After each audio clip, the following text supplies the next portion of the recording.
Hello boys and girls, a very good evening and welcome to this special live session on Algebra for your upcoming SSC CGL exam brought to you by Talent Sprint. I hope all of you are in good health and your preparation for this highly competitive SSC CGL exam is in full swing, right? Now, you know that exam is just a month away, so you must be trying really hard, practicing as much as you can and making sure that you learn all the concepts across all the topics of different subjects and get fully ready for this exam, right? The admit cards will be released in a few days from now and you'll get to know on which exact date is your exam, right? Tentatively it is being said that the exams, the SSC CGL Tier 1 exams will be held from August 1 to August 20, right? So there's a 20-day window and you may have, let's say, 20 additional days for preparation if you are lucky enough and your exam is slotted on the 20th of August, right? But then you must as such plan for the 1st of August, right? You should ideally keep August 1 as the deadline and prepare accordingly so that you are prepared for the worst, right? You never know what date you would get, right? That's not in your hands. So I think keeping that in mind, we just have about 22 days left now.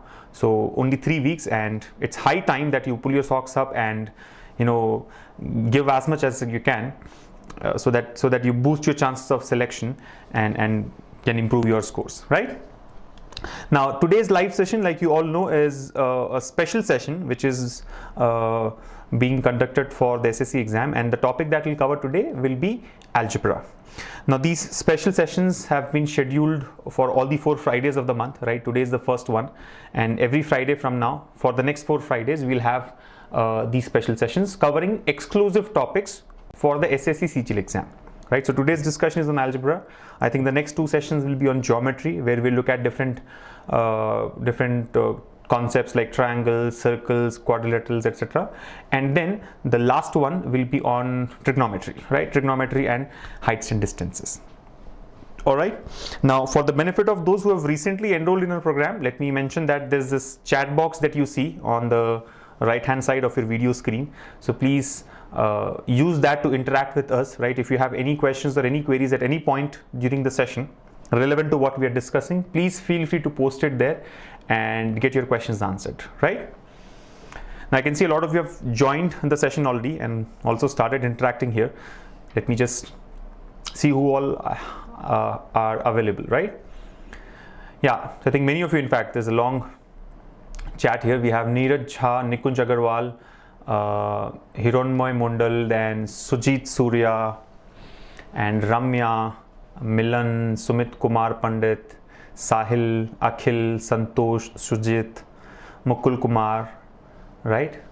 So it looks like you guys have had a long discussion before the session got started, huh? We also have Rishu Goel, right? Rishu Goel, I think I've not seen you before in these live sessions, so glad to see you here. We have Vishal and Sanchali Goswami. Sanchali Goswami has mentioned that the IBPS PO notification has been published.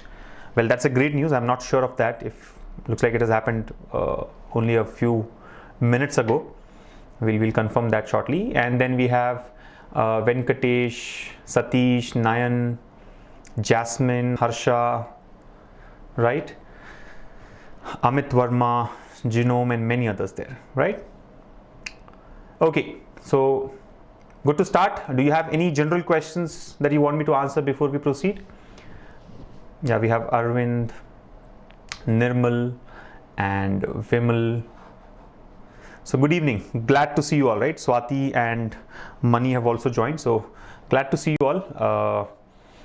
I'm sure the session is gonna be helpful and it'll help you enhance your readiness for this SSC CGL exam, right? Akhil has asked a question. Well, this is not relevant to what we are discussing today, but before we get in, let me just take this up. He says, please reply if there's any video on statement and conclusion, cause and effect type of questions. Well, yes, Akhil, we have videos on these critical reasoning topics like statements and conclusions, statements and arguments, course of action, cause and effect, etc. You have to go to the critical reasoning section in the reasoning ability course, right? You have this reasoning ability course. There is this critical reasoning module there, within which all these different concepts have been discussed. And many more joining the session now. We have Manasa, Ashish, Yashvir, Sachin, who have started interacting. Yashvir, by the way, has asked a question, right? What is the number of questions which this section offers? And I hope you are referring to the quantitative aptitude section, right? I think it's very clearly given in the notification, right? We will have 25 questions from each of the sections. 25 from quantitative aptitude, 25 from general intelligence and reasoning, 25 from English language, and 25 from general awareness. So altogether we'll have 100 questions and we'll be given a composite time of 60 minutes, which means you have about 36 seconds on an average per question to answer that, right? But then we have already discussed this multiple times. Even in our session yesterday, which was on general intelligence and reasoning, I had mentioned that the general intelligence and reasoning section is not very complex. It takes about 12 minutes to attempt all those 25 questions there. So you save a lot of time that way, right? Same is the case with English comprehension or general awareness, right? These two sections do not have any formulae or methods involved, right? You either know the answer or you don't know the answer. So in such a case, you kind of save some time here, right, without compromising on attempting all the questions, and the time that you save has to be used in the section like quantitative aptitude, which needs more than the average time, right? It needs about 20 minutes for you to attempt all those 25 questions, 18-20 minutes to attempt all those 25 questions. So try and manage your time well. I think time management is the most important aspect here, right? If you can manage your time really well, then you will be able to do well in the exam, right?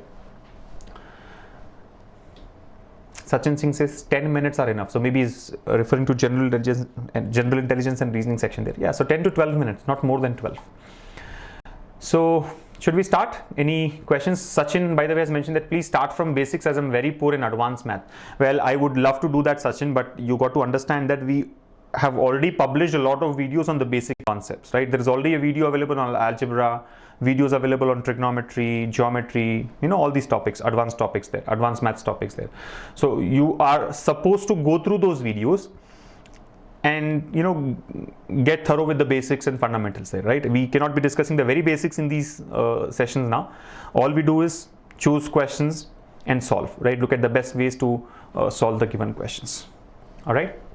So next time onwards, I think make sure that you are prepared for the topic before you join the live session, at least for these special live sessions where the topic is pre-decided, right? It is on algebra. So you should have ideally gone through the topic of algebra, the videos of algebra, and then joined here.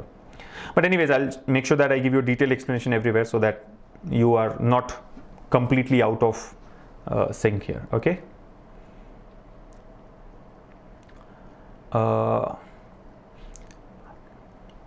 Okay, Akhil, by the way, has asked something here. He says, did zero work in the last question we did in trigonometry session? Did you try it? Trigonometry session, I think we have not had any trigonometry session before this, right?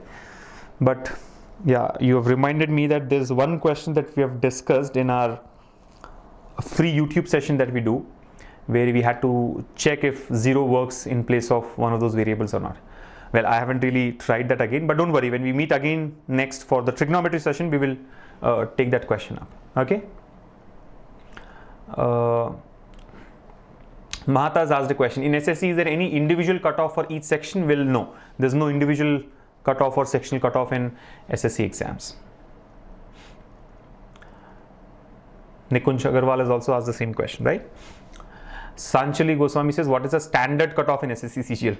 Well, I hope there were a standard cutoff for these exams, but there's nothing like one, right? I mean, cutoff is not in your control. It depends on various factors, right? How you perform, what type of questions are asked, how do you, what kind of marks do you all get?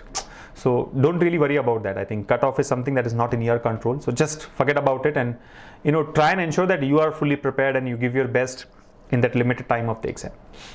Okay.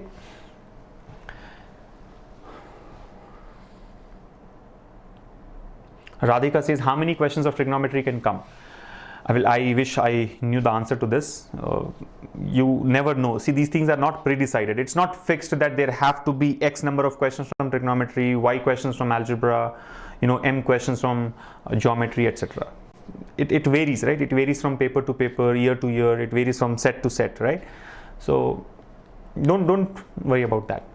And trigonometry, by the way, is a very easy topic. I mean, if you had participated in our free session on Wednesday, you would know that trigonometry and algebra are two topics where you can use this substitution method in most of the cases. So, you should be happy if there are more questions from trigonometry, right? Chalo, so shall we start now? Any other questions that you have? Apurva Rawat, by the way, has mentioned here that the last year's cutoff was 137 to the question that was posted, right? What is the standard cutoff? There's no standard cutoff, but last year it was 137. Mukul Kumar has asked, is there any trick for counting of figures? Well, Mukul, it depends on the figure given to you. But if you refer to the session that we did yesterday, right, by for your information, we had one session yesterday on general intelligence and reasoning, refresher session, right, where we discussed about 20 questions chosen from last year's papers and our discussion forums. So I think we discussed about 3 to 4 different types of questions where counting of figures was required, and we have discussed some techniques for some standard figures. So I would request you to refer to that session. It will get added to your account by end of the day today, right? So refer to that archive video and learn those techniques, right? We have discussed 2-3 techniques already. We'll discuss more in our next session for general intelligence and reasoning. Okay, yeah, I think time now to start. So what I'll do now is share my screen, present the questions to you all like usual, give you some time to try it out, and then discuss the solution. Overall, I think I would say algebra is not a very difficult topic. There are some standard question types which are asked, and the videos on these question types have already been recorded and available in your account there. So you just refer to those videos, learn all those methods to answer those typical questions from algebra, and then otherwise most of the questions can be answered using substitution. And we haven't really chosen many questions on substitution method today because that's an easy method and you know how to apply it. We have taken some 15 odd questions of various types, right? So substitution may or may not be the technique, but you should know how to kind of expand or contract the given equation and then simplify to get the required answer. So sharing my screen now, and here we go.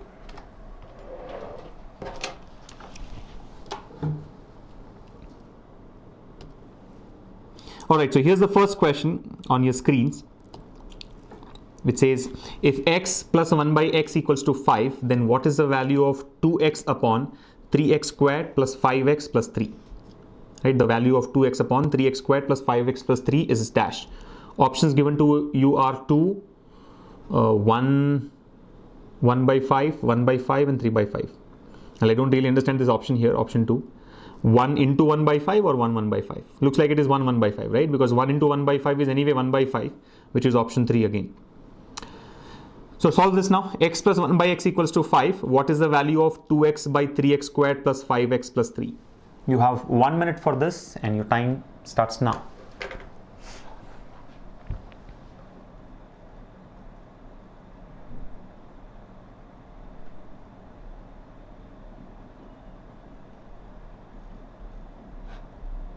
Okay, Amit Kumar is the first one to respond, and he says it should be 1 upon 10, 1 by 10.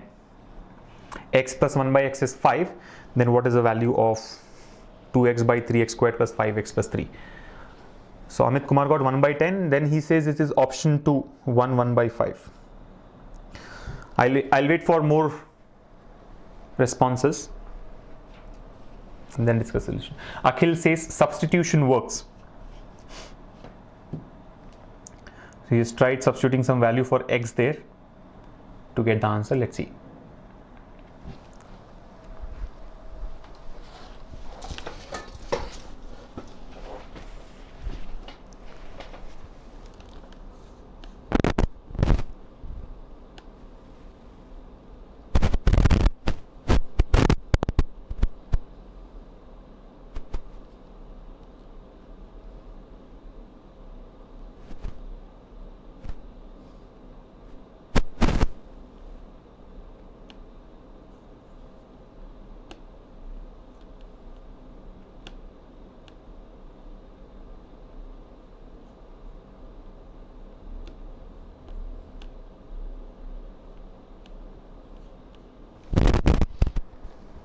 Sumit Singh has also got 1 by 10. Harsha has got 1 by 10, which is not there in the options. No, I think 1 by 10 is not there in the options. Vishal says it's a new question for me, so I have no idea. Nayan has got 1 by 10. Good.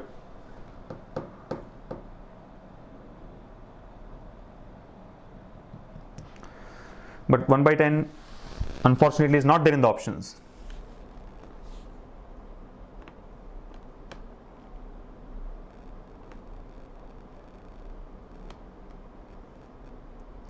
So make sure that you guys are reading the question properly, right? I'm surprised that many of you have got 1 by 10, but it's not there in the options, right? Yeah, I think almost all of you have got 1 by 10 as the answer. And Amit Kumar says options are not available, right? Manimala has got 1 by 10, Murli has got 1 by 10, Yashvir has got option 4, which is 3 by 5. Amit Verma has got 2, Aditya has got 1 by 10, and so has Sanchali Goswami, Sumit Singh, Harsha, Nayan, Nikunj Agarwal, Anand Kumar, right? But then Venkatesh has got 1 by 5, which is option 3. Neeraj Jha has got 2. Apurva Rawat has got 1 by 10. Yeah. Then Swati, Priyanka, Satish, all these guys have got 1 by 10. So I'm surprised that, I mean, I'm actually happy that you're all, you're all on the same page. Most of you are on the same page when you say 1 by 10 is the answer. But what surprises me is why is it not there in the options then? So could be that options are wrong. I mean, it happens. Even in your real SSC exam, you should expect, I mean, you should not be surprised if the right answer is not there in the options at all, right? It has happened multiple times in the past. So don't be really surprised by that. But then there are a few who have got option 3, 1 by 5 as the answer, right? And I think one of you have got option 4, 3 by 5 as well. So let's try this out now, right? I think I've given enough time. Let's look at the solution. See what the question says, right? The question here is if x plus 1 by x equals to 5, then the value of 2x divided by 3x square plus 5x plus 3 is dash. So he has mentioned that x plus 1 by x equals to 5. And he has asked us to find out the value of 2x divided by 3x squared plus 5x plus 3. This is equal to what? Right? X plus 1 by x equals to 5. Then 2x by 3x squared plus 5x plus 3 equals to what? Right?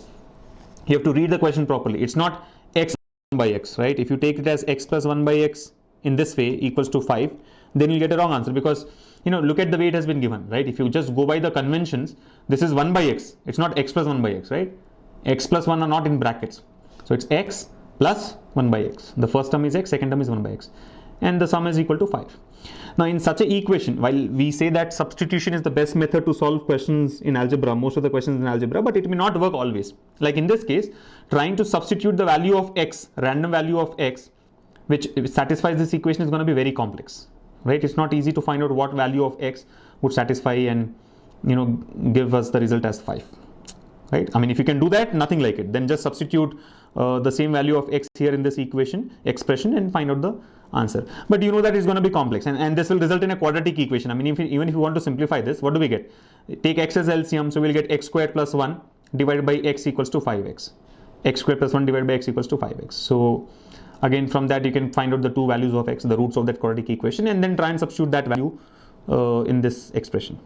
But instead of doing all that, let's try something different, right? See, it's all about practice and thinking divergently, right? So what I would do is try and see if this expression here can be reduced in some fashion to the form of x plus 1 by x.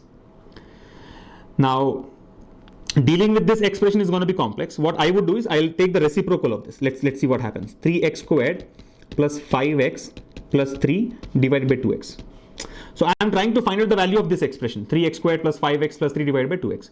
Whatever value I get here, I'll just reciprocate it to get the answer for this expression.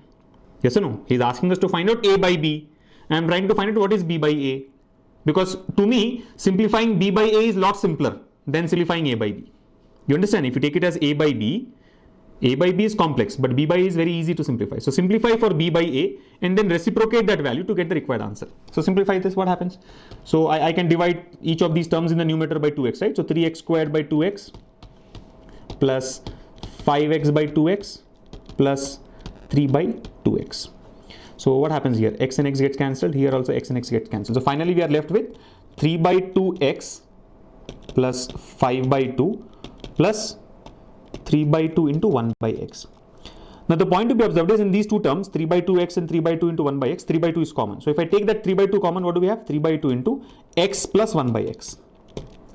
3 by 2 is common here. So x plus 1 by x plus 5 by 2. Now what is the advantage? We already know that x plus 1 by x equals to 5. This is given in the question itself. So substitute x plus 1 by x equals to 5 in this place. Right? So what does it lead to? 3 by 2 into 5 plus 5 by 2. So that's like 15 by 2 plus 5 by 2. Right? 15 by 2. 3 into 5, 15. 15 by 2 plus 5 by 2. 15 by 2 plus 5 by 2. Right? 3 into 5, 15. 15 by 2 plus 5 by 2. 15 by 2 plus 5 by 2 is how much? 15 by 2 plus 5 by 2 is 20 by 2. 20 by 2 is 10. Yeah. So what did we find? We have found that 3x squared plus 5x plus 3 divided by 2x equals to 10. Right? You have simplified it as 10. But what is the actual requirement? The actual requirement is 2x by 3x squared plus 5x plus 3. So take the reciprocal. If this is equal to 10, then we can say that 2x divided by 3x squared plus 5x plus 3 will be equal to what? See, if you have reciprocated the left hand side, reciprocate the right hand side as well. So 10 becomes 1 by 10. And that's your final answer, 1 by 10. Yeah. So 1 by 10 is the final answer, but like we all can see, it is actually not available in the options. And let me mention that this question has been chosen from one of the previous papers. So, you know, it is also possible in the real exam that sometimes the correct answers are not given in the options. I mean, we have seen this multiple times. We have seen this happening multiple times in the previous exams. Anyway, the answer is 1 by 10, which is not there in the options, but glad to see that most of you had got 1 by 10.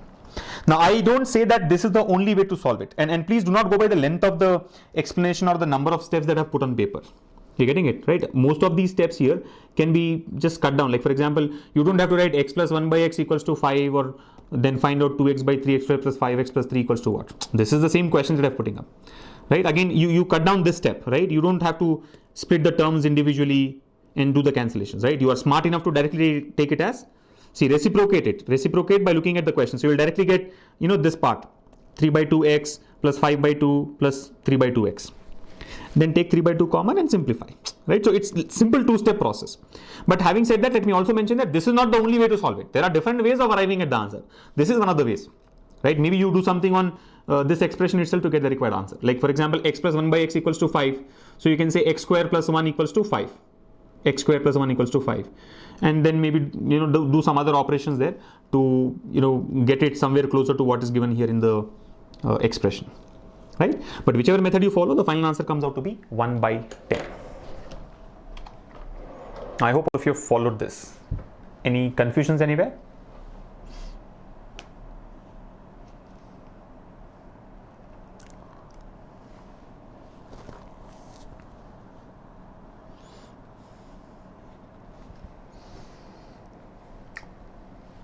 Do you all get it?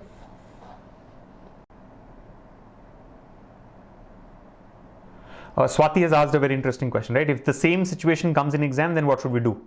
Meaning, if the right answer is not there, well, you cannot do anything. You just have to move to the next one, right? Leave it and just go to the next one. You can't mark the answer, yeah?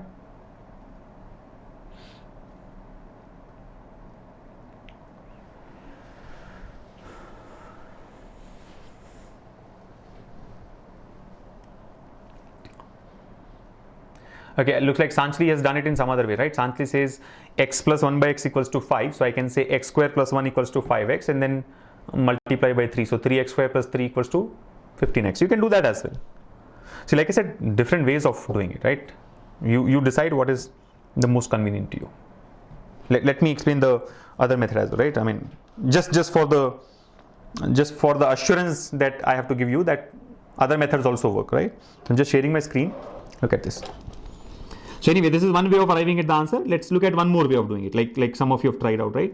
So I'm just clearing everything on the screen and trying to give you the other method, right? So we know that x here, x plus 1 by x equals to 5. So this gives us what? X squared plus 1 equals to 5x, right? Multiply by 3 on both the sides. Multiply the whole equation by 3. What do we get? 3x squared plus 3 equals to 15x. 3x squared plus 3 equals to 15x. Now, if you look at the given equation, what do we have? 2x upon 3x squared plus 5x plus 3. Now, 3x squared plus 3. Look at these two terms, 3x squared plus 3. We already know that 3x squared plus 3 is 15x. Put it back here in this equation. So what do we get? This reduces to 2x upon 3x squared plus 3 is 15x. 15x plus 5x. So we finally get 2x by 20x.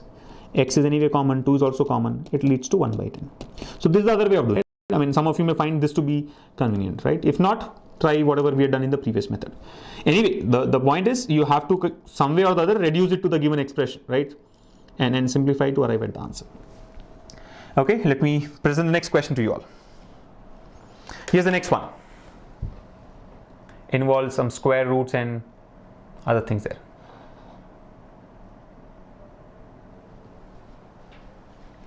So it says square root of 1 minus square root of x power 4 minus x square equals to x minus 1. Then what is the value of x?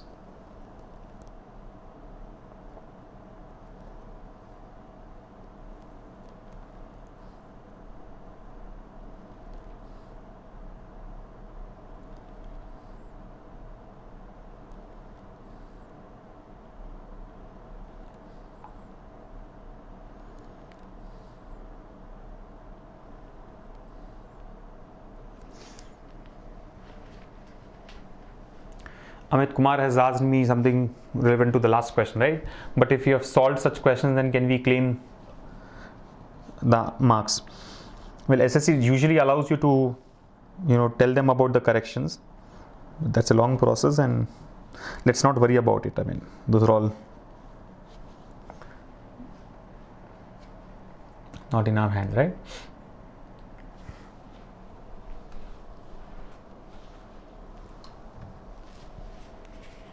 One by 4. Venkatesh is the first one to respond. He's got 1 by 4. I'm waiting for others. So see, trying to choose all, I mean, if you see, questions have been chosen in a way that you cannot really go for substitution method. Substitution is going to be very, very difficult here. We have already discussed about substitution method in our earlier sessions, right? So here let's discuss other types of questions.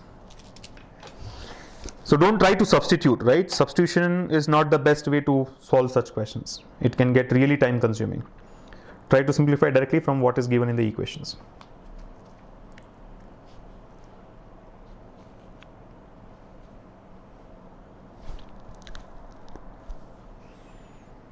Neeraj Jha has also got 1 by 4, but Amit Verma says it's 5 by 4. So there's some confusion again, right? Is it 5 by 4 or 1 by 4? 5 by 4 or 1 by 4? Quick. And those who all have not been able to get the answer, please mention that you are stuck or you have skipped it, right? So that I know what is the overall reaction to this question, right?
Got it? No. So confusion here, right? Some of you have skipped it. Some of you have mentioned that you've got no idea, right? Balaji has skipped it. Sumit Kumar Pandit skipped. Amit Kumar says you just square it twice. Swati, Anand Kumar, Dharam Singh, Genome, all these guys have skipped it, right? Mansoor has skipped. Vishal says roots are scary, so he has skipped it. Akhil, Mahta, Varsha. So a lot of you have not got it, right? But 5 by 4 seems to be the most common answer among those who have solved it. But Kohli, by the way, has got minus 5 by 4, which is not there in the options here. Oh, it's there. Option 1 is minus 5 by 4, sorry. Good. So I think 5 by 4 is the most common response. But then there are others who have got 1 by 4, minus 5 by 4, and a lot of you have skipped it. So take it up now. See what it says. If under root 1 minus under root of x power 4 minus x square equals to x minus 1, then what is the value of x?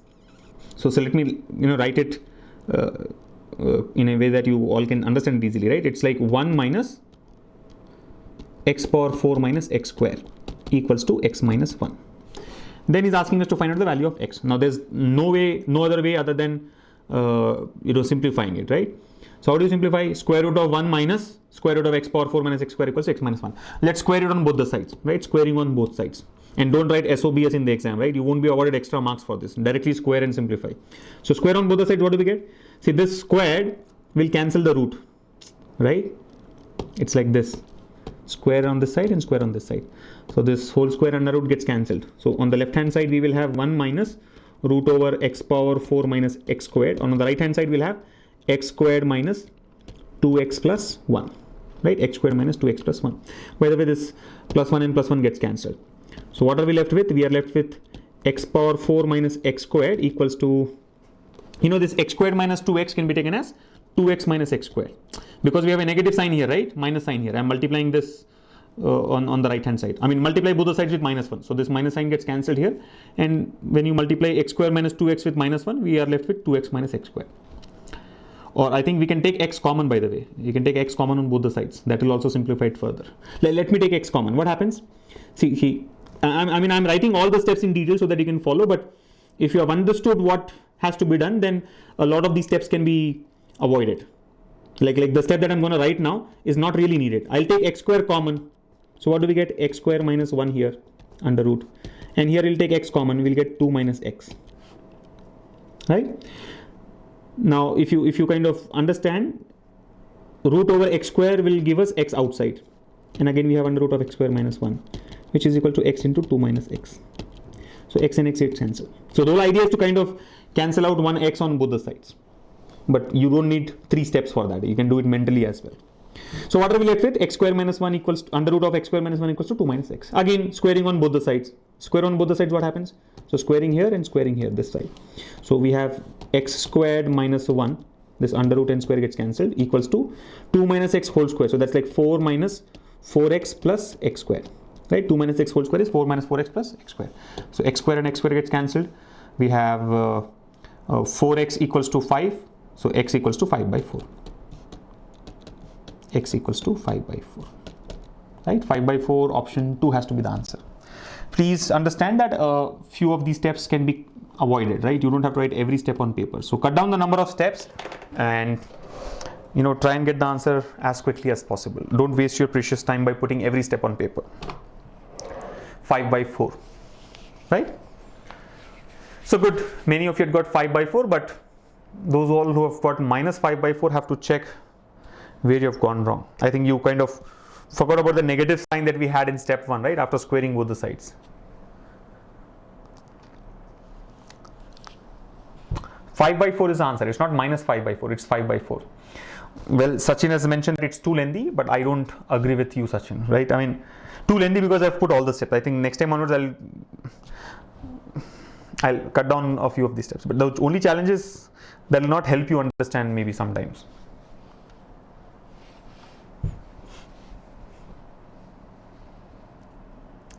See, it will not take more than 30 seconds. Believe me, if you have practiced such questions, it won't take more than 30 seconds. And I remember that Sachin had also mentioned that he has not gone through the videos. He wanted me to start from basics. I think it was you only, right, Sachin? So practice a few questions and I'm sure you'll get the confidence. It will not take more than 30 seconds. Believe me, 30 seconds you'll get the answer as 5 by 4.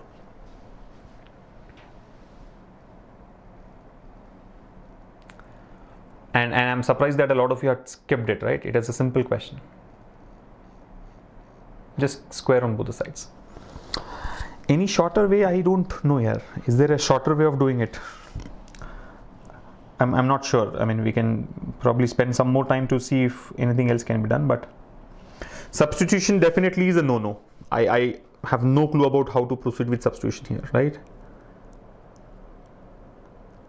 I mean, substitution here meaning you have to substitute see, the shorter way is, again, if not this, then go by options. Substitute the answer options one by one and see which one satisfies. But not very easy, right? See, he's asking us to find out the value of x. So from the options, substitute it back in the question, one after the other, and see which option satisfies. Should you, I mean, do you want me to try that? I think doing it directly is a better way of getting the answer. Because by any chance, if fourth option is correct, then you'll have to spend so much of time in, eliminating 1, 2, and 3, first, second, and third options.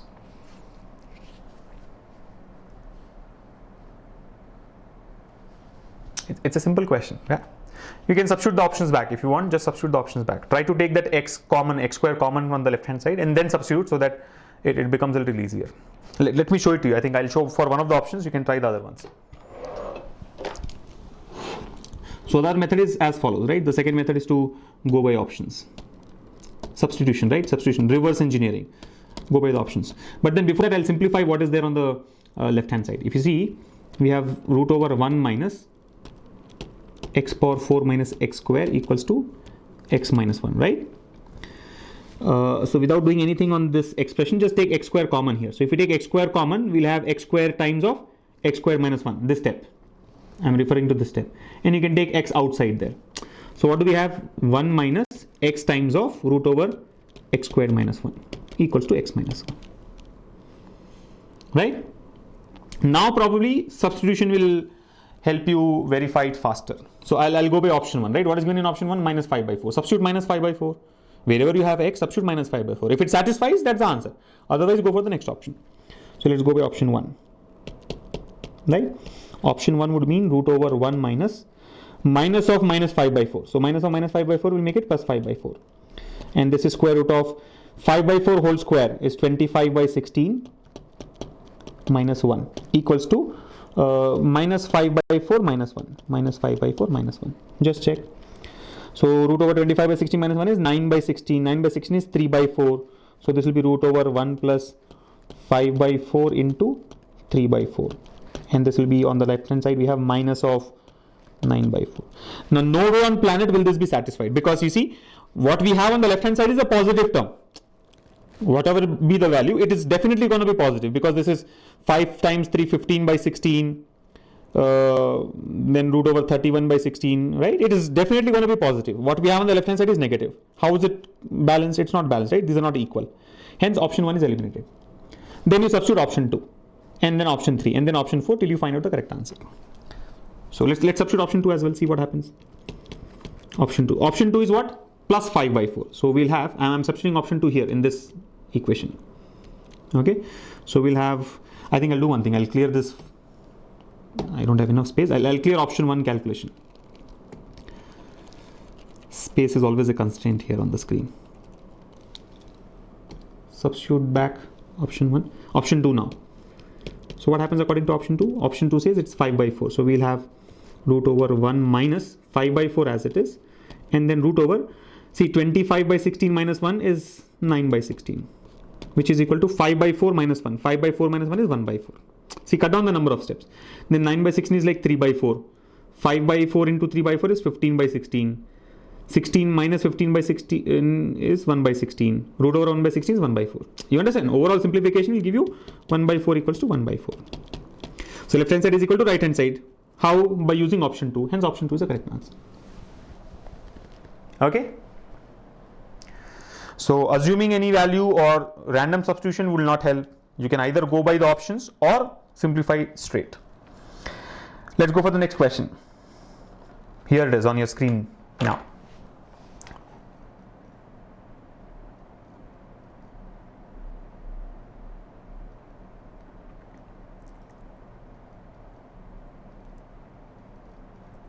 Next question. Now this one says x squared minus x plus 1 by x squared plus x plus 1 equals to 2 by 3. Then what's the value of x plus 1 by x? Quick.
5.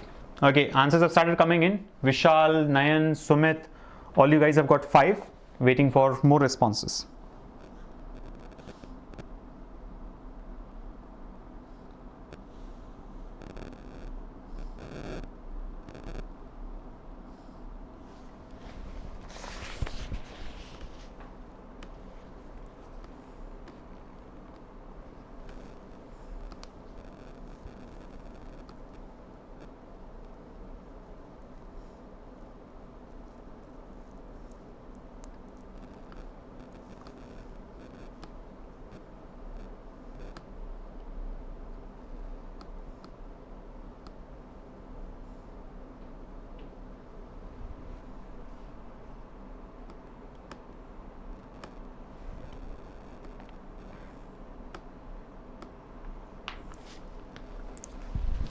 Five, option 2, Sanchali, Ramatej Kumar have got option, 5 as the answer, and Pritam Das says it's option 2, which is also 5. Good, so let's take this up now. So the question here says, if x squared minus 1 x plus 1 divided by x squared plus x plus 1 equals 2 by 3, then what is the value of x plus 1 by x? Right, options given are 4, 5, 6 and 8. So see what it is. X squared minus x plus 1 divided by x squared plus x plus 1 equals to 2 by 3. He's asking us to find out what is x plus 1 by x. X plus 1 by x equals to what? Now again, like I said, multiple methods are there. You can try different methods, but I would prefer just simple cross multiplication, because that will simplify to a great extent, right? I mean, terms will get simplified. So let's just cross multiply. So what do we get? 3x squared minus 3x plus 3 equals 2x squared plus 2x plus 2. Again, you could have avoided this step and directly written the simplification here. Like, you know that this is 3x squared minus 2x squared. So you can directly write x squared if you are confident enough. Then minus 3x minus 2x. See, minus 3x, this plus 2x when comes to the other side becomes minus 2x. So minus 3x minus 2x will give you minus 5x. You're able to follow. 3x square minus 2x square will give you x square. Minus 3x minus 2x is minus 5x. And then plus 3 minus 2. Plus 3 minus 2 is plus 1 equals to 0. So what we have finally got is x squared minus 5x plus 1. X squared minus 5x plus 1 equals to 0. Now, he is asking us to find out x plus 1 by x equals to what? Now, one very important method or technique that you should remember is, whenever you're required to find expressions of this sort, right? X plus 1 by x, y plus 1 by y, etc. And you have a quadratic equation like this, don't try to find out the roots of x. It will make your life complicated. Don't try to simplify this quadratic equation and get the two values of x and then substitute the two values here to simplify. That's a waste of time. Instead, divide this entire equation by x. Let's divide the whole equation by x. Divide every term here by x. That will automatically result in one term as x. See, x squared when divided by x will give you x, and 1 when divided by x will give you 1 by x. So we automatically get x and 1 by x as the two terms which are there in the expression here. Right? So divide by x, what happens? We will get x squared by x, which is x, minus 5 by x, 5x by x, which is 5, and plus 1 by x equals to 0. And we are done. X minus 5 plus 1 by x equals to 0. So therefore, sorry, this pen has stopped working for some reason. Hold on. And I'm sure pen is not needed. Probably that's the reason it has stopped working, right? You don't have to put pen and paper after this, right? X minus 5 plus 1 by x equals to 0. So x plus 1 by x will be equal to 5. Option 2, 5 will be the answer.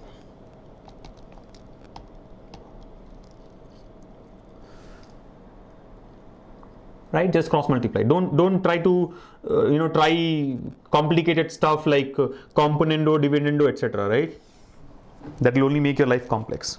X minus 5 plus 1 by x equals to 0. So x plus 1 by x equals to 5. And why I'm repeating the same statement multiple times? Because the pen is not working. I want to keep you engaged.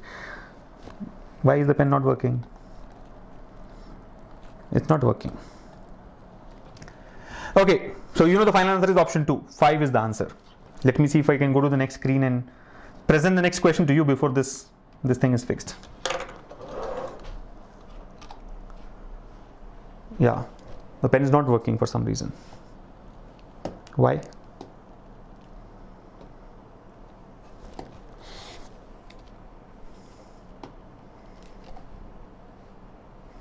This reminds me that when you go for your exams, competitive exams like bank or SSC exams, you usually carry pens for rough work, right?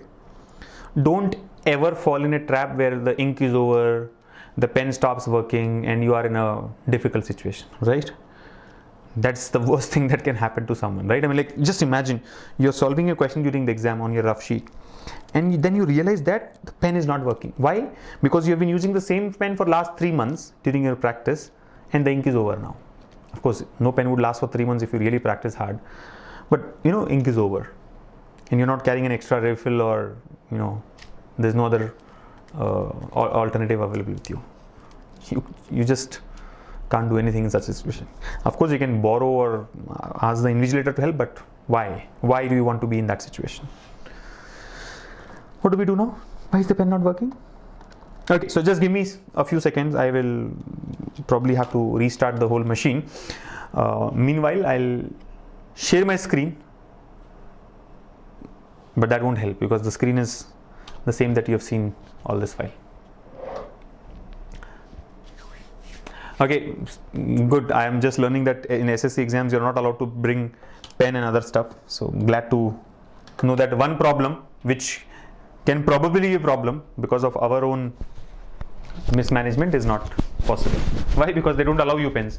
They only give you the pens to solve. But in bank exams, I think you have to carry your own pen, right?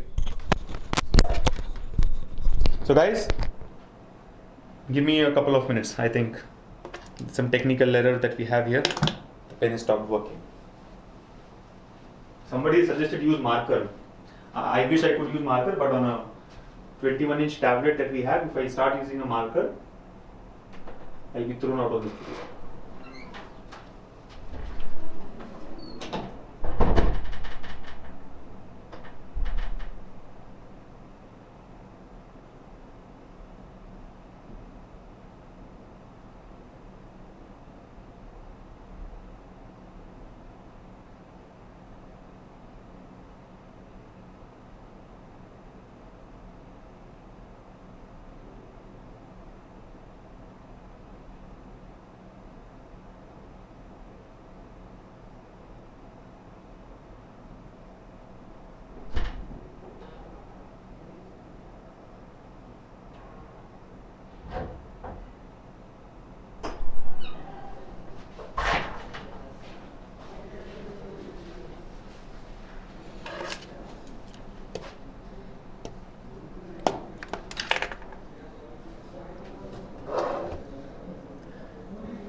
Those control, alt, delete and all those things would not work. Somebody suggesting please change the color. Guys, it's not working at all. How do I change the color?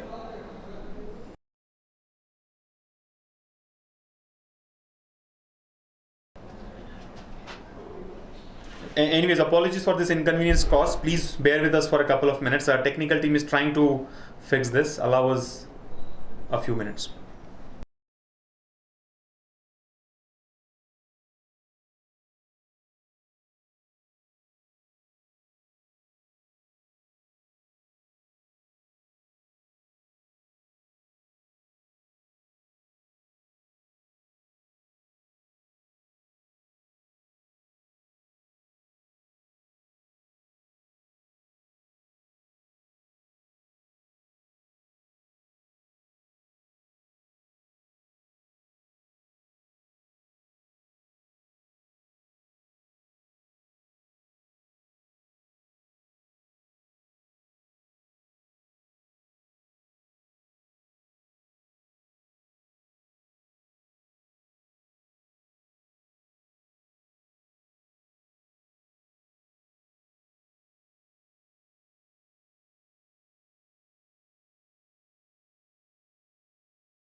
All right, so we are back, and I'm glad that the pen is working finally. We're not sure why did it stop working for no reason, but good. So the answer to this question is x plus 1 by x will be equal to 5. All right, just cross multiply. Do not try to use complicated methods like componendo, dividendo, etc. Right, that doesn't really help. So the answer is option 2, and looks like you guys had a long discussion on some general awareness stuff. Glad that you have been conscious about not wasting your precious time here, right?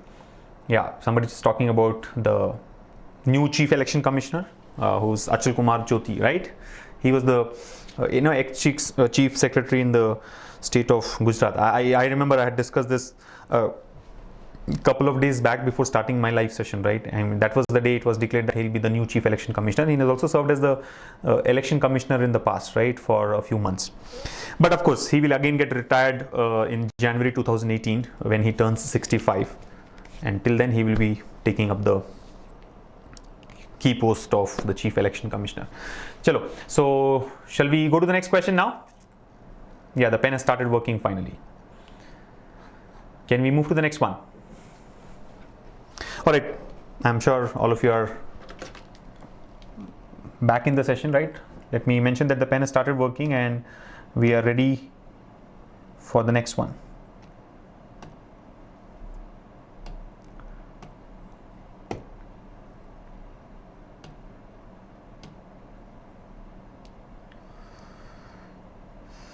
Hold on, looks like there's some more problem.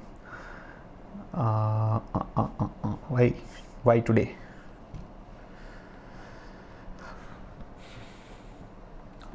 Matthew has asked a question. Can we use this method in all these types of questions? Well, Matthew, it really depends on what is asked there, right? Just look at it. There's this numerator by denominator equals to 2 by 3 given to us. What has he asked us to find out? X plus 1 by x. See, it depends on what kind of terms we're given. I cannot generalize by saying that the same method can be used everywhere, right? But in my view, what we have done is the easiest thing to do, right? Cross multiply, sort out the terms, get, and then divide by x. So the important point here is even if you cross multiply and then try to find out the roots of x, then you are stuck. Then you're not doing the right thing, right? You should understand that by dividing the whole equation by x, you will get x plus 1 by x as the two terms there, and then it leads to the direct answer, right? Neeraj Jha से आज GK session ले लो. काश मैं GK session ले पाता, right? मेरी general knowledge आप लोगों से डेफिनेटली काफ़ी कम है. सो डोंट इवन थिंक कि मैं आपका जीके सेशन कभी लूँगा, right? Okay, why is this stuck again?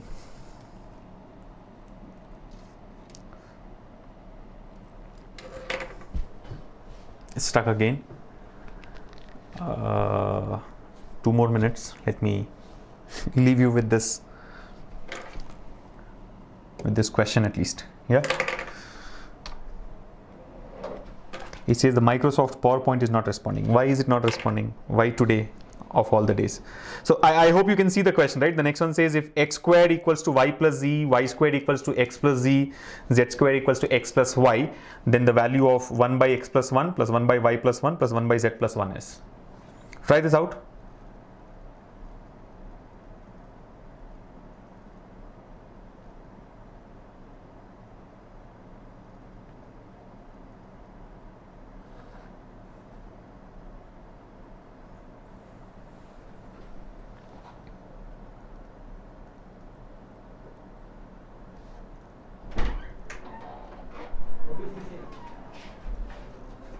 The problem is with the presentation.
All right, apologies for this inconvenience caused. I think we have faced multiple technical glitches today, but hopefully we are back with everything rightly set in place. So I had shown you the question briefly, the next one that we have to solve, and many of you have also got the answer, right? I think Dharam Singh, Monica, Amit Verma, Ramya, Abhishek, Genome, Sachin, Jasmine, Divya, and many others had got the answer as 1, which is option 2, right? But owing to the problem that we had faced, I'll present the question again, give you like 15 more seconds to try this out, and then discuss the solution, right? And I would repeat myself, please let me know about the status at your end, right? If you're not able to solve it, if you're stuck, if you have decided to skip the question, if you've got no clue about how to answer it, whatever be the case, just let me know through the chat, right? So that I can figure out how easy or complex a question, is for you guys, right? I mean, usually what we have seen is only those who have been able to solve respond to it. Others keep shut, but that's not the right thing to do, right? Let me know about what's happening at your end. So I'm sharing the screen again. 15 seconds is what you have. Your time starts now.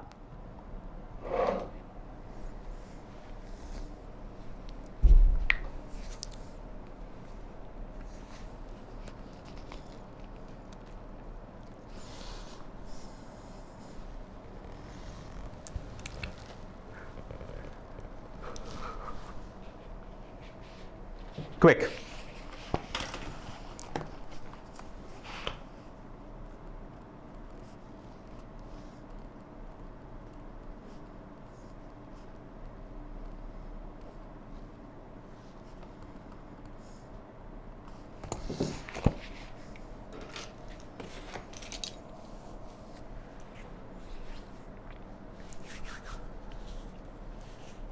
Mansoor has got option 3. Option 3 is 2. Nikhil did not get it. Anand Kumar is stuck. Arvind has got option 2, which is 1. And who else? Yeah, Sai Kiran is not getting any idea. Rishu has not got the answer. Nisha Singh has got 1, which is option 2, right? Others are yet to respond. Okay, so time is up. I think we've already lost some time due to the issues with the stylus here. So let me discuss the solution now, right? Here we go. So the question here is, if x squared equals to y plus z, y squared equals to x plus z, and z squared equals to x plus y, then the value of 1 by x plus 1 plus 1 by y plus 1 plus 1 by z plus 1 is dash, right? Options given to us are -1, 1, 2 and 4. So let's look at the given equations here. X squared equals to y plus z, right? Then y squared equals to x plus z, and z squared equals to x plus y, right? He's asking us to find out what is 1 by x plus 1 plus 1 by y plus 1 plus 1 by z plus 1. This is equal to what? Now, how do we simplify? Now, there are 2 ways of doing it. One is the regular method, where you try to work with this equations given in the question, right? And deduce what is required in the expression given here, so that you can simplify it easily. So let's try with that method first, and then we'll discuss a smarter way of solving these questions, right? So ideally what you have to do here is, like, look at the first equation, x squared equals to y plus z. Let's add x on both the sides. So what do we get? X squared plus x equals to x plus y plus z. Now if we take x common here, what do we get? X plus 1 equals to x plus y plus z. Or from that I can say x plus 1 equals to x plus y plus z by x. Again, remember, you can cut down a few of these steps. Or what I really need is 1 by x plus 1, right? What I've got is x plus 1. So what is 1 by x plus 1 from this? 1 by x plus 1 will be equal to x by x plus y plus z. X by x plus y plus z. Now observe, these are all symmetrical equations, right? X squared equals to y plus z, y squared equals to x plus z, z squared equals to x plus 5. So the same process is followed in the other 2 cases also. You will get, you'll get things like this one would lead to what? You have to add y on both the sides. This time adding x will not help. Add y on both the sides. So y squared plus y equals to x plus y plus z. Take y common, we'll get y plus 1. Here it will be x plus y plus z. So finally we'll get 1 by y plus 1 equals to y by x plus y plus z. And similarly 1 by z plus 1 equals to z by x plus y plus z. Substitute that in this place. So finally what do we get? You know, if you substitute what we have got here, this will be x by x plus y plus z plus y by x plus y plus z plus z by x plus y plus z, right? Now x plus y plus z is LCM, and what do we get in the numerator? Same, x plus y plus z. Both get cancelled, results in 1. So option 2, 1 is the final answer. But do you think this is the easiest way to solve the question? Not really, in my view, right? And do you also think that all of us will get this idea in the exam? No. Like if you're trying it for the first time, all of us may not get the idea that you have to add x on both the sides, then take x common to get x plus 1, then get, you know, x plus 1 as x plus y plus z by x. This may not be the process that all of us follow, right? We may try to do some other method which may not lead us to the answer at all. So trying or assuming that all of us would get this technique or get this idea in the exam is not likely, right? So is there any other way of solving such questions? Well, my favorite method that we can apply here is to substitute values in place of x, y and z such that it satisfies all the three equations. Now it's hard to do, it's not very easy to go for substitution, but you know, with practice you can try and get better at it, right? So let me show you how the substitution method works, right? So this is one way of doing it, not the ideal way in my view, but let's try substitution. Again, the advantage that we have in this question is the equations are symmetric. If you see x squared equals to y plus z, y squared equals to x plus z, and z squared equals to x plus y, right? And there is no other condition given to us with respect to the values of x, y and z. You can substitute any value that you want for these three variables. And the only thing that I can think of is 2, 2 and 2. Substitute 2 everywhere. X equals to, let's assume x equals to, y equals to, z equals to 2. Right? X, y, z, all three are equal to 2. Right? All three of them are equal to 2. So what happens? 2 squared 4 equals to 2 plus 2, 4. 2 squared 4 equals to 2 plus 2, 4. 2 squared 4 equals to 2 plus 2, 4. Substituting all three equal to 1 will not work because 1 square will be 1 plus 1. So 1 equals to 2 doesn't satisfy, right? Substituting 3, 4 or any other value doesn't matter. Only values that satisfy here is x, y, z equals to 2. Substitute that. So if you have taken x, y, z equals to 2, which satisfies these three equations, you're done. The same three values, the same values of x, y and z have to be substituted in the given expression as well. So what do we get? 1 by x plus 1. This will be like 1 by 2 plus 1, 1 by 3. Plus again 1 by 3. Again 1 by 3. So 3 times of 1 by 3 will give you 1. So this is the other way of getting the answer. Right? So substitution, like I've always mentioned, is one of the easiest way to solve questions from topics like algebra and trigonometry. Doesn't work in all the questions, but wherever it works, I think it's the ideal thing to try. So, and it depends on the question, depends on how many questions you have practiced in the past, right? You will be able to decide very easily if substitution is the way to do or you have to go for some regular method. Like all the questions that we have solved so far involved simplification, right? Regular process. But this one, I think, doesn't really need the whole simplification that we have done in the past. You can just go for substitution. Okay. So let me just hear out from you guys if you are all comfortable with what we have done. And can we go to the next one now? Yeah, Varsha has mentioned that only practice can lead for substitution, but for some questions it's not applicable, right? It's not applicable for all the questions, but then wherever it is, the best thing to try. See, when you look at the question, you should get that sense that, you know, I can actually try random value substitution here, right? I will be able to crack it. If it is complex, then go for regular method. Should we go for the next one now? Yeah. So I think many of you had skipped this question. You said you have no idea. But if you have no idea, get this idea right in your head now. Substitute values for x, y, and z. Okay. Let's go for the next one.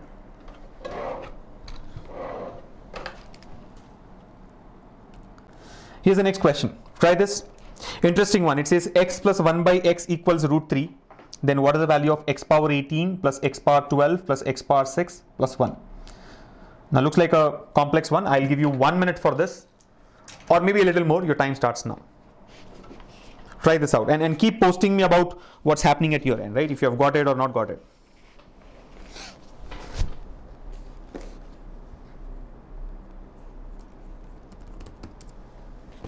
Quick.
Tried it?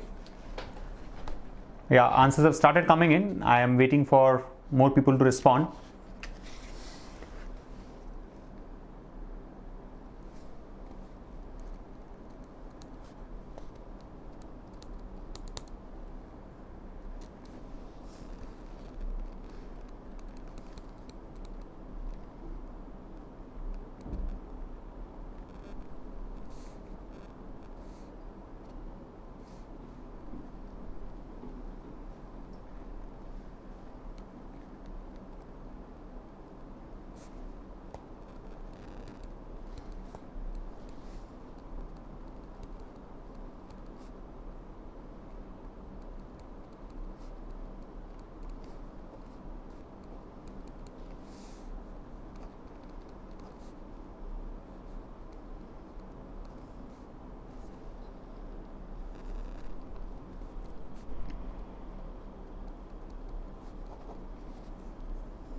Skipped it. Okay, so I think I've given you enough time. Let's see what is the status.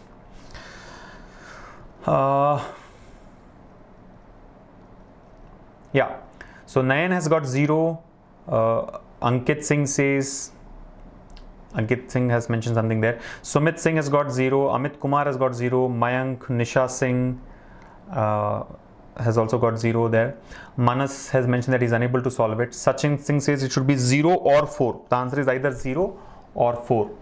Shailendra Kumar is struck. Amit Kumar says that x power 6 is equal to -1. This is a formula based question, he says. Neeraj Jha has got no idea about how to approach this. Monica has skipped it. Mansoor, Harsha, Yashvir, Venkatesh, Apurva, Ajit, many of you have skipped it, right? Yeah. So I think there are two common responses here. Either you have got the answer as 0 or you have skipped it, right? You have got 0 or you have just skipped it. And yeah, not like a regular one. I mean, those who all have solved such questions in the past know that there's a standard process that can be applied. But then, you know, others will find it a little difficult. So let's take this up, see what it says. Now the question here is, if x plus 1 by x equals root 3, then the value of x power 18 plus x power 12 plus x power 6 plus 1 is equal to what? Options given to us are 0, 1, 2 or 3, right? So let's see what happens. X plus 1 by x here equals root 3. X plus 1 by x equals to root 3. He's asking us to evaluate what is x power 18 plus x power 12 plus x power 6 plus 1. This is equal to what? Now there's no way in trying out substitution, right? That will make your life miserable. You cannot go ahead with that process. You'll have to actually work on this equation and, you know, try to do some simplification there. So let's try and simplify this. I think what we'll try to do here is maybe let's cube this equation on both the sides, right? Cube on both the sides. Cube on both sides. So x plus 1 by x whole cube and then root 3 whole cube. See what happens. So what is a plus b whole cube? A plus b whole cube is a cube, which is x cube, plus b cube, so 1 by x cube, plus 3a squared b. What is 3a squared b? 3x squared into 1 by x, plus 3ab squared, 3 into x into 1 by x squared, which is equal to, now root 3 whole cube. What will be root 3 whole cube? Root 3 whole cube will be 3 root 3. You understand? Root 3 whole cube means what? Root 3 into root 3 into root 3. Root 3 into root 3 is 3, and then there is one more root 3, so 3 root 3.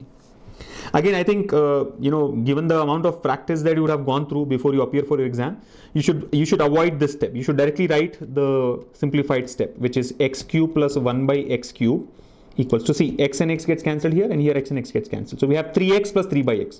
So if I take 3 common, we have x plus 1 by x, which is equal to 3 root 3. And remember, x plus 1 by x equals to root 3 is already given in the question itself.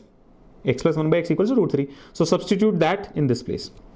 X plus 1 by x equals to root 3. So what happens? So you'll get 3 into root 3. Now this 3 root 3 and 3 root 3 gets cancelled. Yes or no? I am writing the next step, which is redundant. You don't have to write this in the exam. Just for the sake of explanation, let me put it here. Plus 3 into x plus 1 by x is root 3. So this is 3 root 3, which is equal to 3 root 3. Now 3 root 3 and 3 root 3 gets cancelled on both the sides. So what do we have? We have x cube plus 1 by x cube equals to 0. I think that's the most important conclusion that we arrive at from the given equation. The equation says x plus 1 by x equals to root 3. X plus 1 by x equals to root 3. Then x cube plus 1 by x cube equals to 0. Now having got this, you should be able to simplify the given expression now. What is he asking us to find out? X power 18 plus x power 12 plus x power 6 plus 1.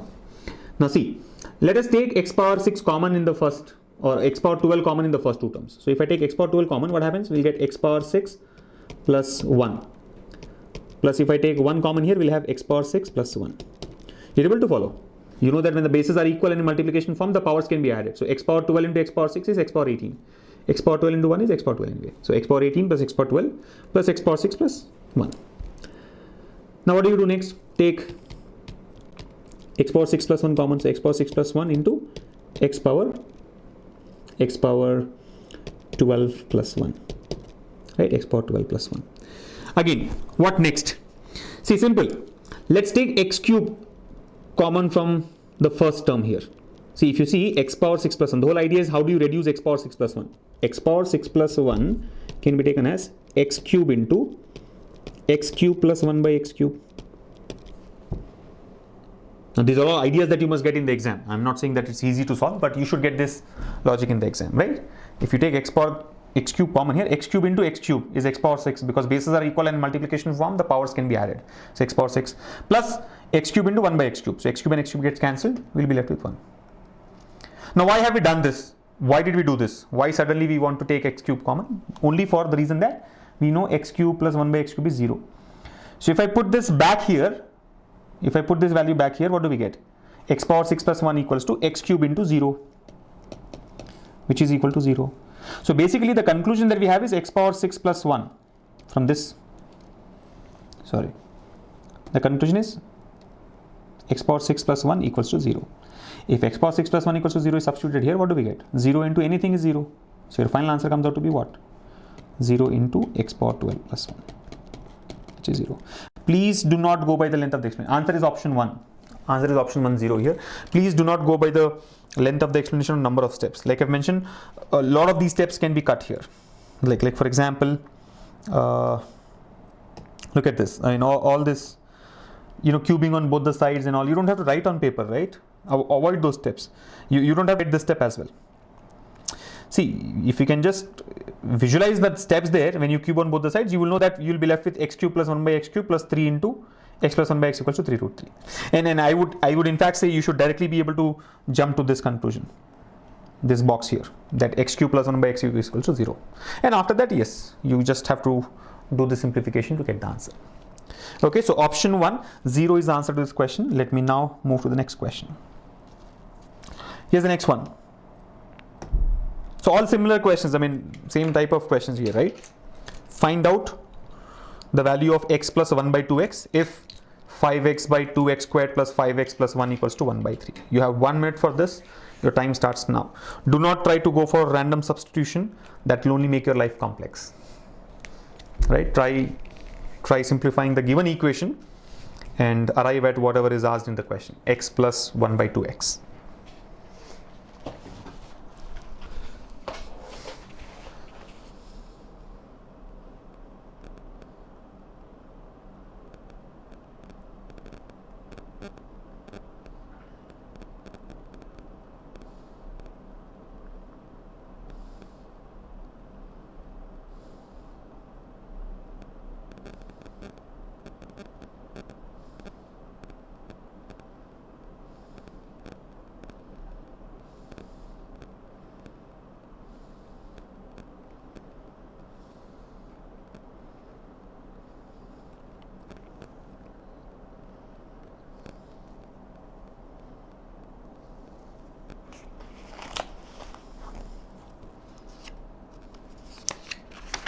Got it?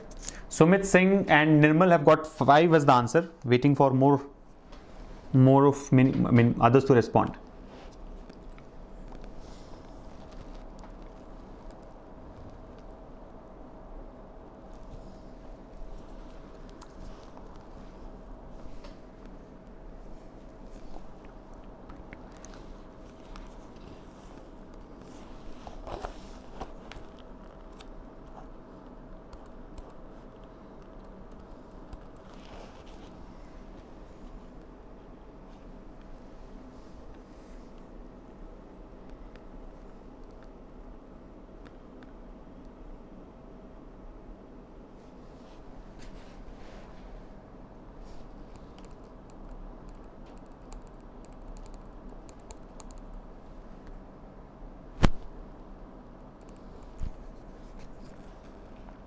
Can we go to the next one? Can we start solving this now? Yeah. So I think option 4, 5 is what most of you have got here. But Neeraj Jha says no clue again. Neeraj, why are you completely lost? You just do cross multiplication or try and do something with the equation, right? You have to play with that equation. That's it. Just cross multiply and it will help you. Let's solve this. So the question says if 5x by 2x squared plus 5x plus 1 equals to 1 by 3, then what's the value of x plus 1 by 2x? 5x by 2x squared plus 5x plus 1 equals to 1 by 3. And he's asking us to simplify x plus 1 by 2x. See, in such a case, when you have no clue, just cross multiply and it will help you arrive at this. You just have to have the right observation skills so that you can take terms common or multiply or divide by some term to get the simplified form, right? So first step is to cross multiply. Let's just cross multiply. What do we get? 3 times 5x, 15x equals 2x squared plus 5x plus 1. I would suggest that you avoid this step and directly write the next step here, right? Like 2x squared minus 10x plus 1 equals 0. Right? 2x squared minus 10x plus 1 equals to 0. Again, if you remember, in one of the earlier questions, we had discussed that whenever you have to find terms like x plus 1 by x or things like that, and you have a quadratic equation, try to divide the whole equation by x. See, in a quadratic equation, you'll have an x squared term and you'll have an x term and you have a constant. So when you divide everything by x, the x squared will reduce to x will reduce to constant, and the constant will reduce to 1 by x. So we'll get one term in terms of x, the other term in terms of the other one in terms of 1 by x. That's the whole idea. Of course, here we need 1 by 2x, that's a different story, but the process remains the same. So what we would do here is divide this whole equation by x. So 2x squared by x is 2x, minus 10x by x is minus 10, plus 1 by x is 1 by x, which is equal to 0. Now see, what do we get? From this, I can say that 2x plus 1 by x equals to 10. 2x plus 1 by x equals to 10. That's the conclusion. Now what has he asked? He has not asked us to find out 2x plus 1 by x. He's asked us to find out x plus 1 by 2x. Simple, divide this by 2. Because when you divide 2x by 2, you will get x. When you divide 1 by x by 2, you will get 1 by 2x. And you're done. So this will result in what? 2x by 2 is x. 1 by x by 2 is 1 by 2x. And 10 by 2 is 5. So that's your answer. Option 4. 5 would be your answer. Right? I'm sure all of you have got it. Monica says I'm getting x plus 1 by x equals to 5. You would not get x plus 1 by x equals to 5, right? We have got 2x plus 1 by x equals to 10. Right? 2x plus 1 by x equals to 10. And I see Amit Kumar has mentioned that there's a video problem. So will you please help me understand what exactly is the issue that you're facing there? Because I can find that the stream is going absolutely fine here, right?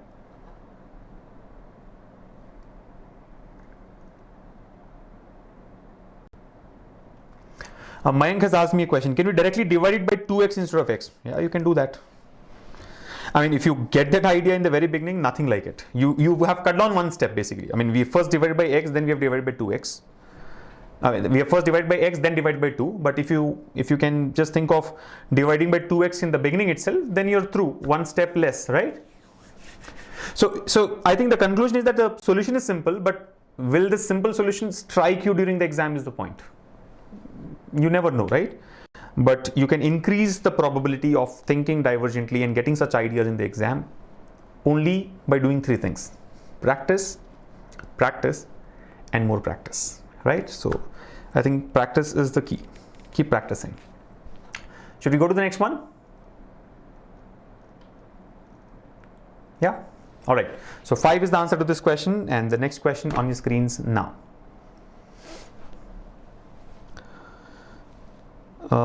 Yeah. Here's the next one. Different one now. See what it says: x plus y plus z equals to 1, xy plus yz plus zx or zx equals to -1, and xyz equals to -1. So what is x cube plus y cube plus z cube? See, these questions also look like standard ones, right? I mean, if you have solved such questions in the past, you can probably mark the answer very quickly, but try it out. If you haven't, just try it out. Quick.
Done?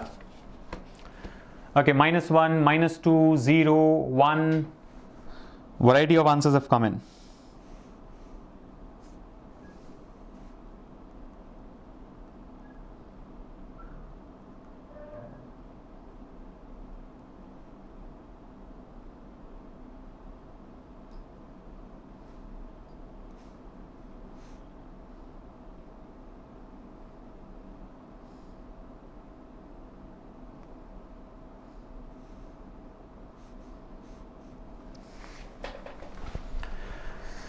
X plus y plus z equals to 1, xy plus yz plus zx equals to -1, xyz equals to -1. Then what is x cube plus y cube plus z cube?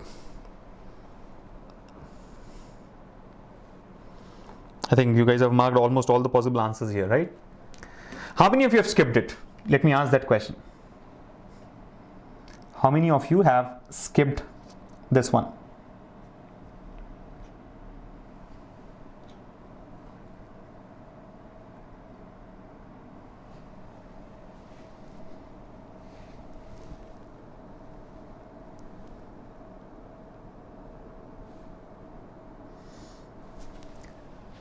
minus 1 or 1?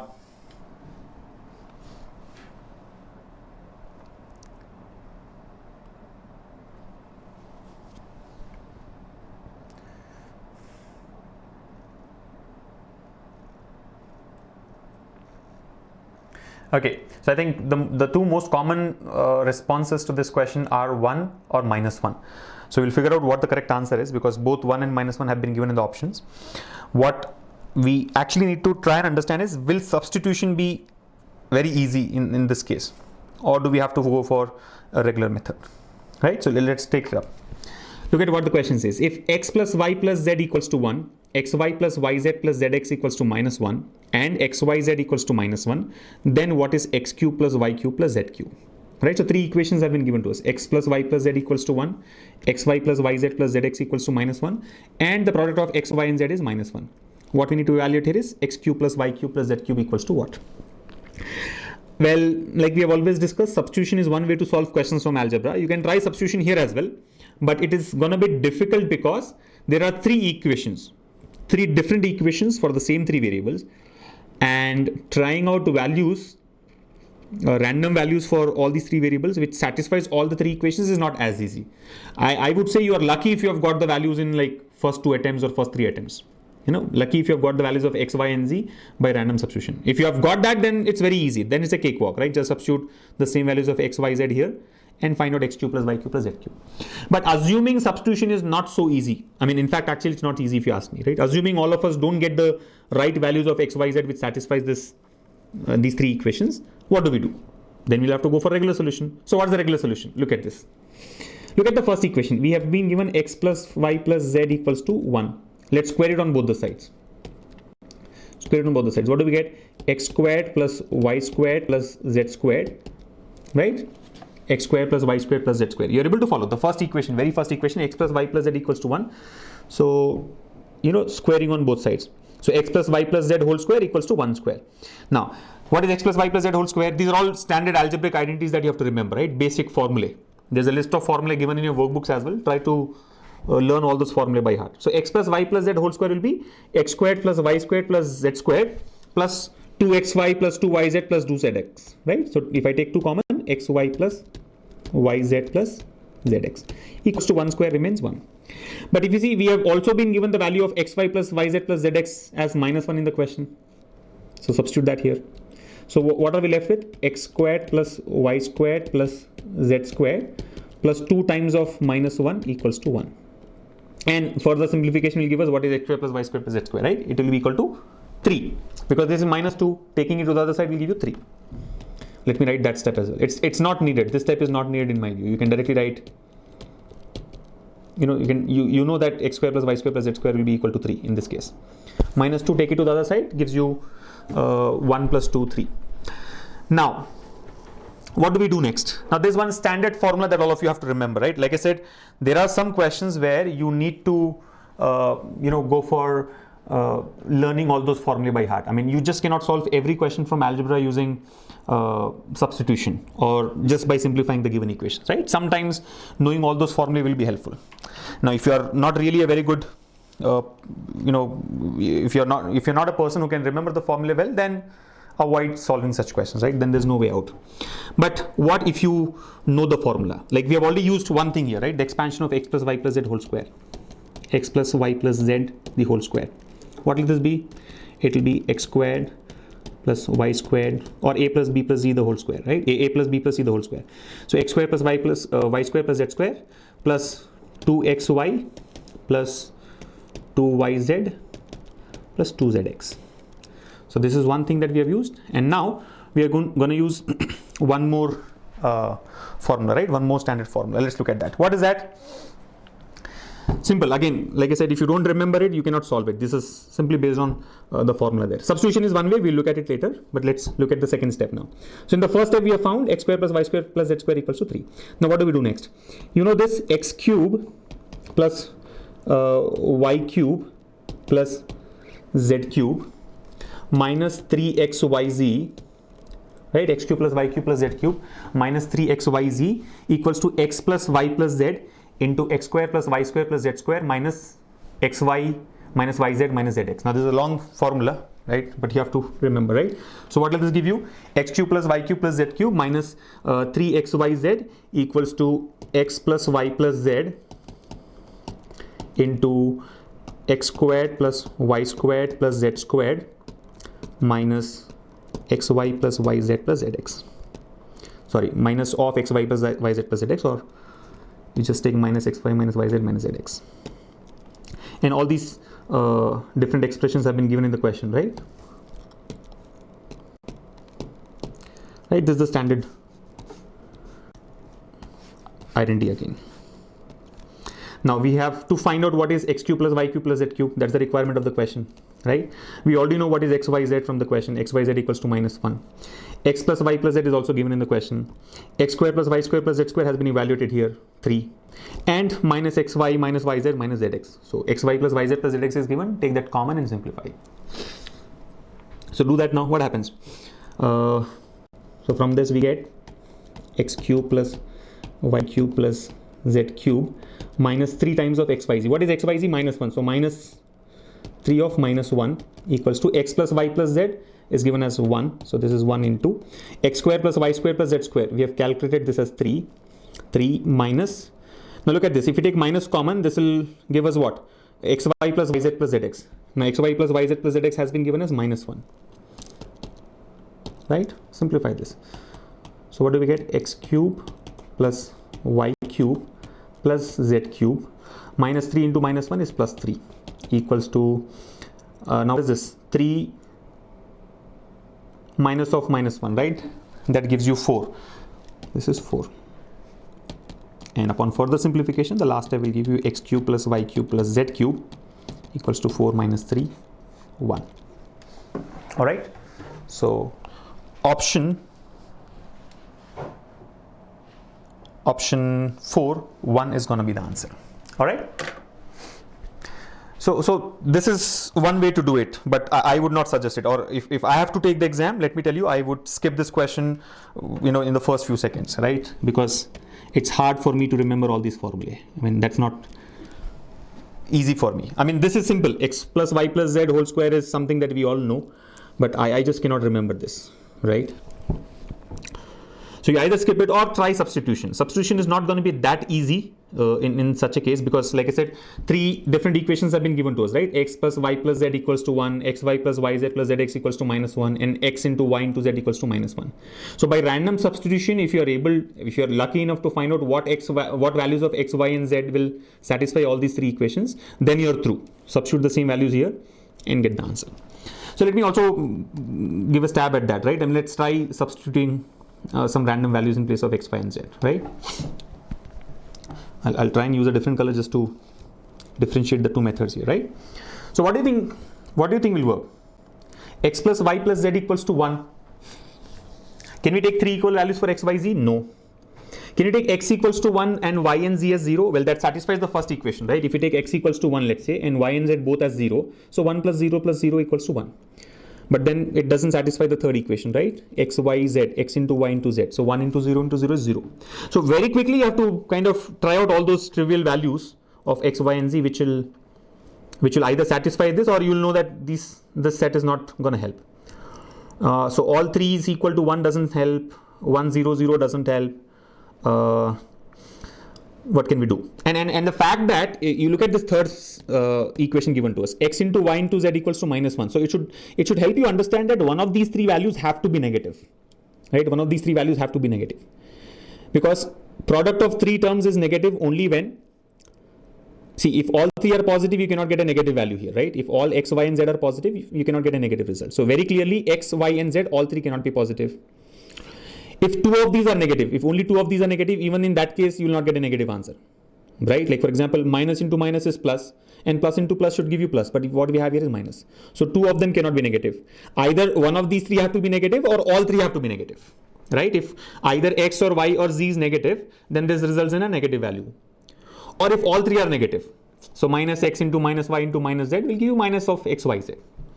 But the problem here is, if you take all 3 as negative, then the first equation doesn't satisfy, because if x is negative, y is negative, and z is also negative, then the sum of 3 negative terms should give you a negative value. What we have here is a positive value. So look at the kind of things that you need to observe, right? And it is all because there are three different equations in three variables. If there's only one equation that we have to verify, then it's easy. You can try out with random values of x or random values of y. Or if there are two equations, even then it makes sense. But in case of three, you have to be very, very careful. So we now know that one of these values is negative. Definitely one of x, y, and z is negative. So what shall we try with? Let's try x equals to 1, y equals to 1, and let's say z equals to minus 1. I mean, I can think of this as the simplest solution, right? So see if this works. X equals to 1, y equals to 1, and z equals to minus 1. So what happens? 1 plus 1 minus 1. Yes, plus 1 and minus 1 gets cancelled. We get 1 as the result. So first equation is satisfied.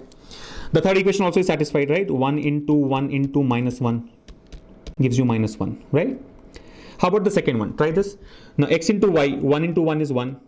Plus y into z, 1 into minus 1. 1 into minus 1 will give you minus 1. And then z into x. Again, z is negative, x is positive. Minus 1 into minus 1 is minus 1. So what happens here is plus 1 and minus 1 gets cancelled. We are left with minus 1. And yes, all three equations are satisfied by taking x as 1, y as 1, and z as minus 1. But not very easy to crack, right? I mean, you can look at the number of iterations that we may have to do, right? And all these analysis have to be done, right? Negative into negative, negative into positive, and all that stuff.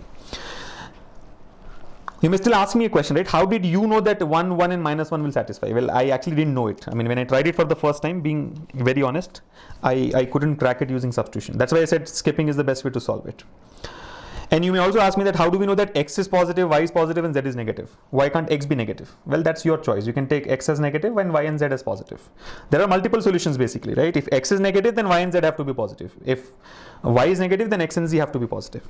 Anyways, the idea is 1, 1 and minus 1 is a set that satisfies. That's it. If you can get this in the first few seconds, you're through and you're lucky, right? Because this is not a very smart solution in my view. You have to be really lucky to be able to arrive at this three values. So substitute now, what do we have to find out? X cube plus y cube plus z cube. So 1 cube plus 1 cube minus 1 cube. Now minus 1 cube is minus 1, plus 1 cube is plus 1. So y cube and z cube will get cancelled. We are left with x cube, which is 1 cube. 1 cube is 1. And that's your answer again. Okay. So option 4, 1 is the final answer. Let me see if you have all understood the solution here. I'm sure the first one is the first method that we have followed. The regular method is easy to understand. Not very easy to apply in the exam, but definitely easy to understand here, right? No complications there. The second one is, yeah, it's so I would say, because substitution here is not easy. Yeah, 1, 1 and minus 1. I can see many of you have tried that, right? Many of you have tried 1, 1 and minus 1.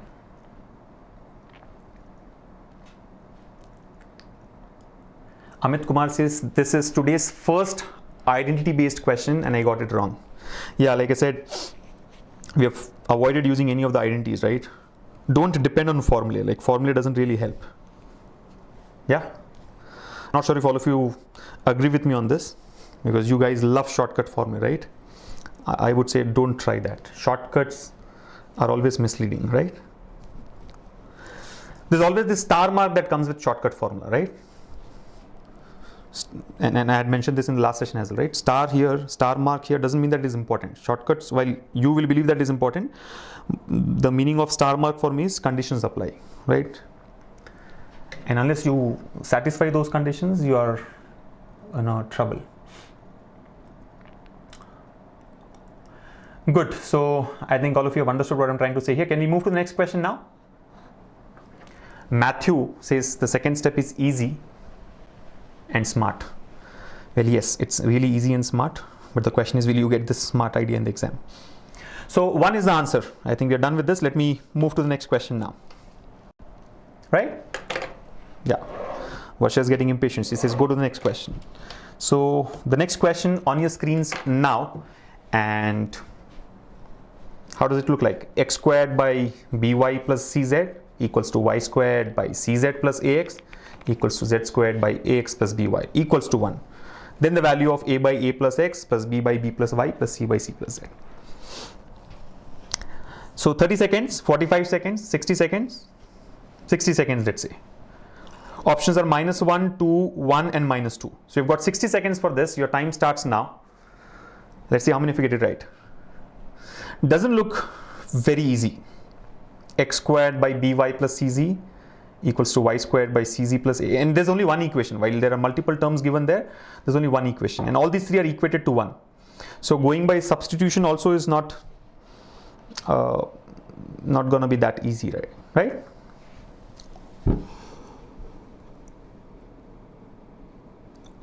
Yeah, try substitution. I think I've got the solution already. Anyway, I'll leave it to you. While I say I'll give you 60 seconds, the amount of time that you have is dependent on the number of responses that I get, right? The first few responses that we get. So Sumit Kumar has got option 1 as the answer. Nayan, Amit Kumar, Mamta, Nitin, all these guys have got option 1 already. Good. Glad to see that you've got the answers as, all of you have got the same answer. Right or wrong we'll figure out, but all of you have got option 3, 1 as the answer. Let's wait for others to respond and I'll take a quick break.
All right, time is up, and yeah, flood of responses. Option 3, 1 is that all of you have got. Yeah, the whole Janta has got 1. Yes, Nisha Singh, Neeraj Jha, Nayan, Varsha, Bhanupriya, Swati, Sumit Singh, Manas Ranjan, Manisha, Sachin Singh, Sushant Singh, Ajit, Swati, Milan, Balaji, Vidya. All these guys have got option 3, and Anand Kumar again says no idea. Get idea, boss. You can't be saying no idea for every question. Yeah, and looks like you guys have used substitution. Smart, huh? So shall we take this up? Chalo, let's see. So the question here says, what does it say? X squared by by plus cz. Look at this. It says x squared upon by plus cz equals to y squared upon cz plus ax equals z squared by ax plus by.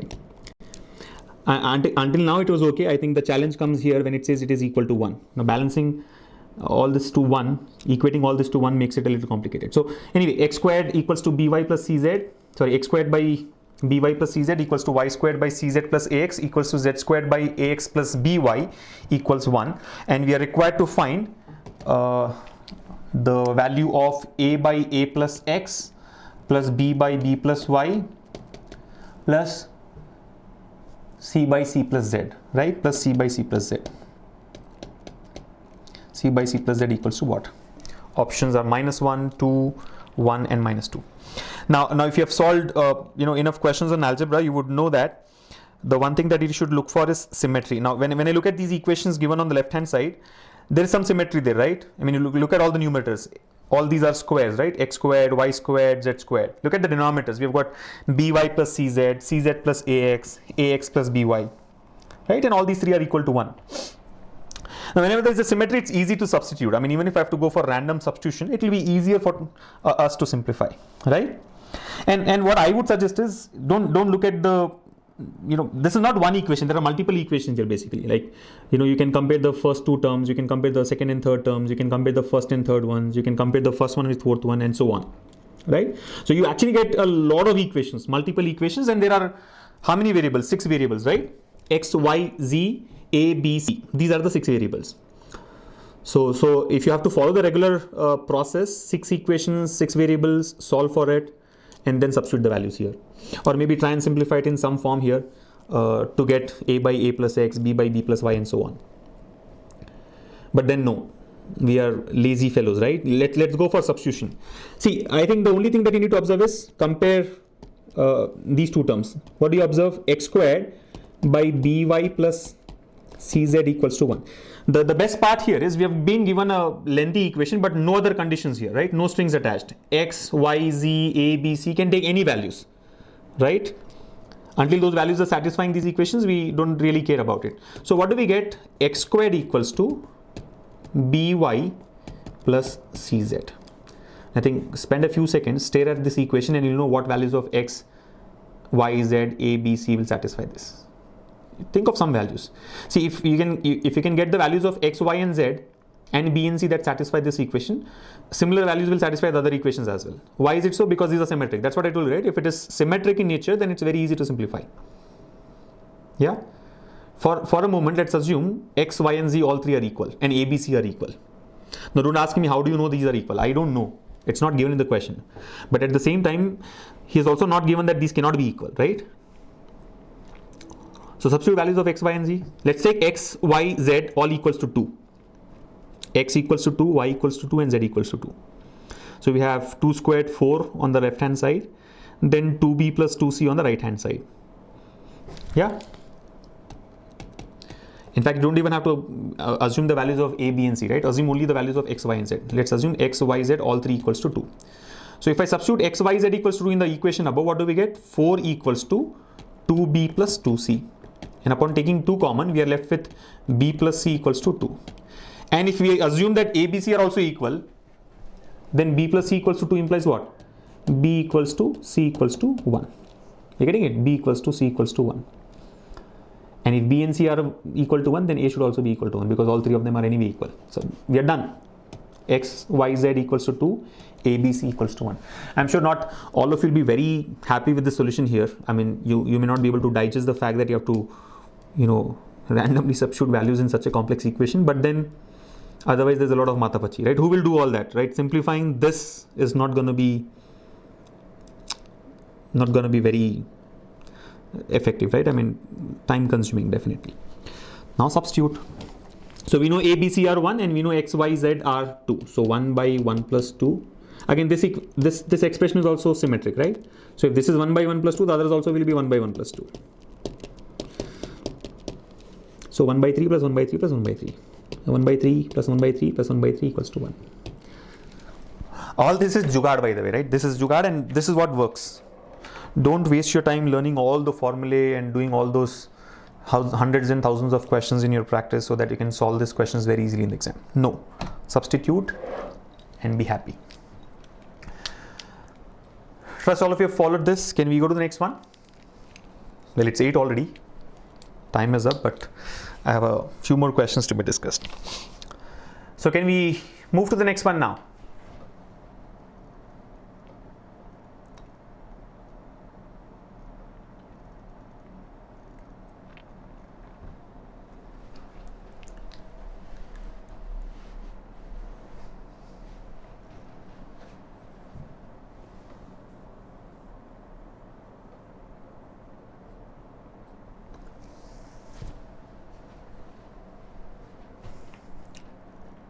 Yeah. All right. So thanks for acknowledging that. Let's jump to the next question. Okay. So here's the next one. We have already dealt with a couple of questions in the session today where we were given x plus 1 by x equals to 5. Looks like this is the favorite expression or equation for the session today. X plus 1 by x equals to 5. But this time it's asking us to find out x power 4 plus 1 by x squared divided by x squared minus 3x plus 1. And look at the options 70, 50, 110 and 55. 1 minute is what you have. Your time starts now.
Got it?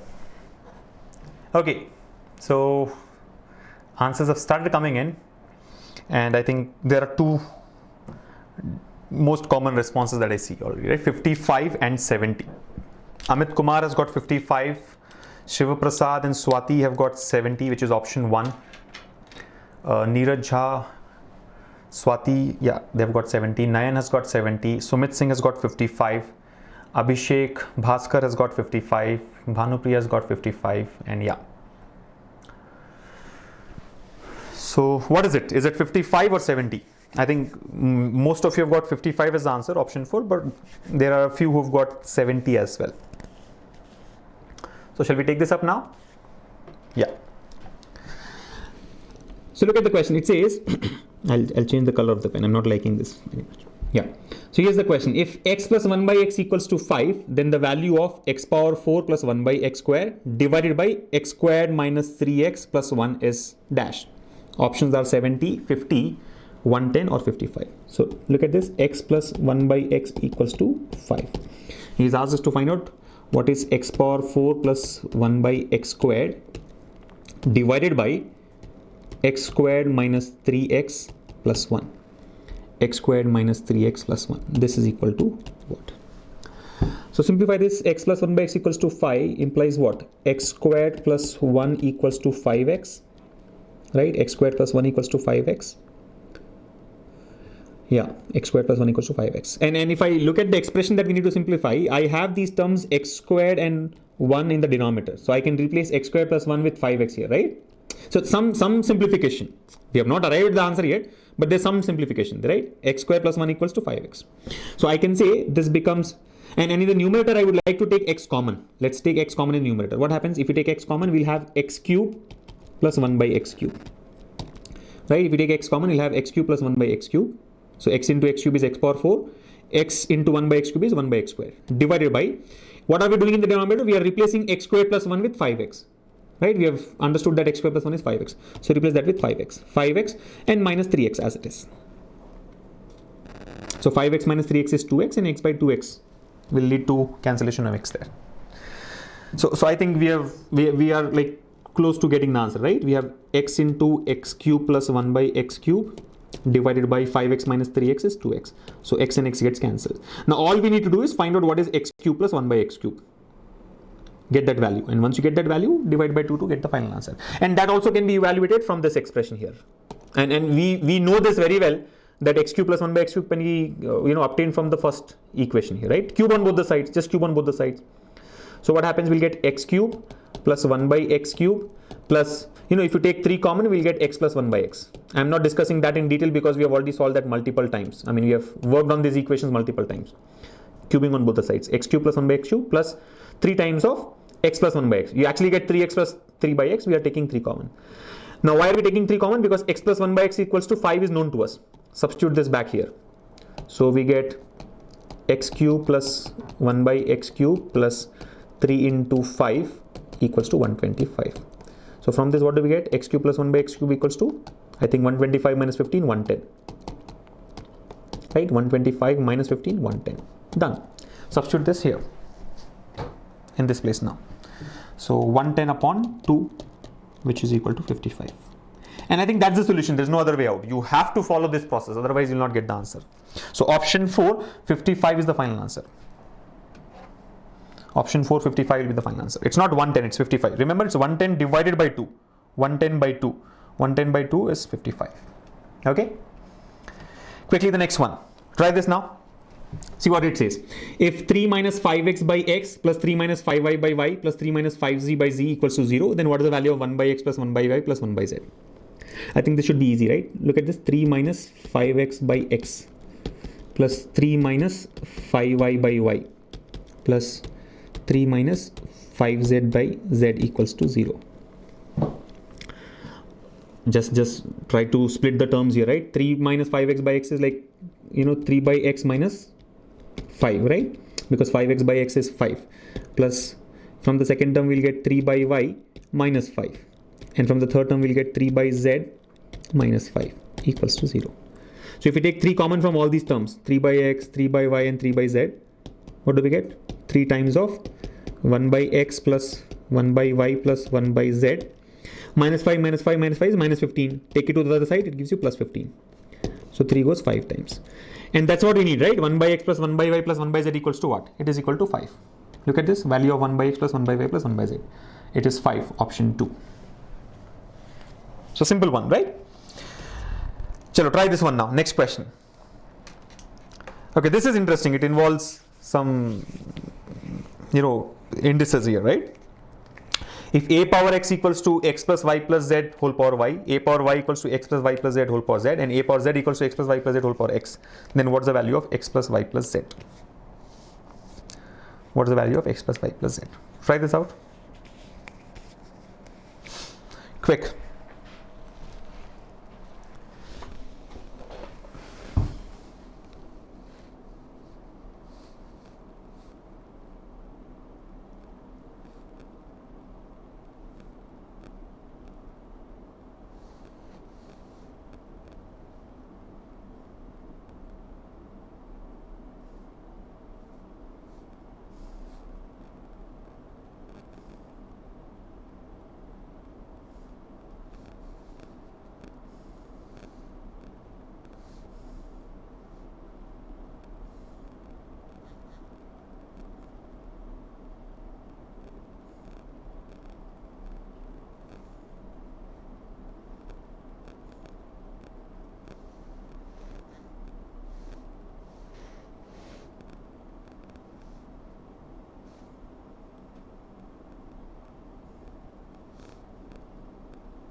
Got it?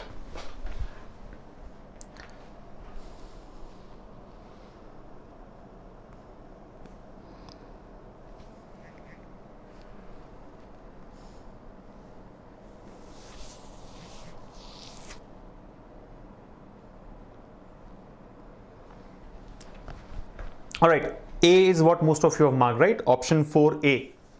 But then Nitin has got option 2, A cube. Swati says it should be option 1, 0.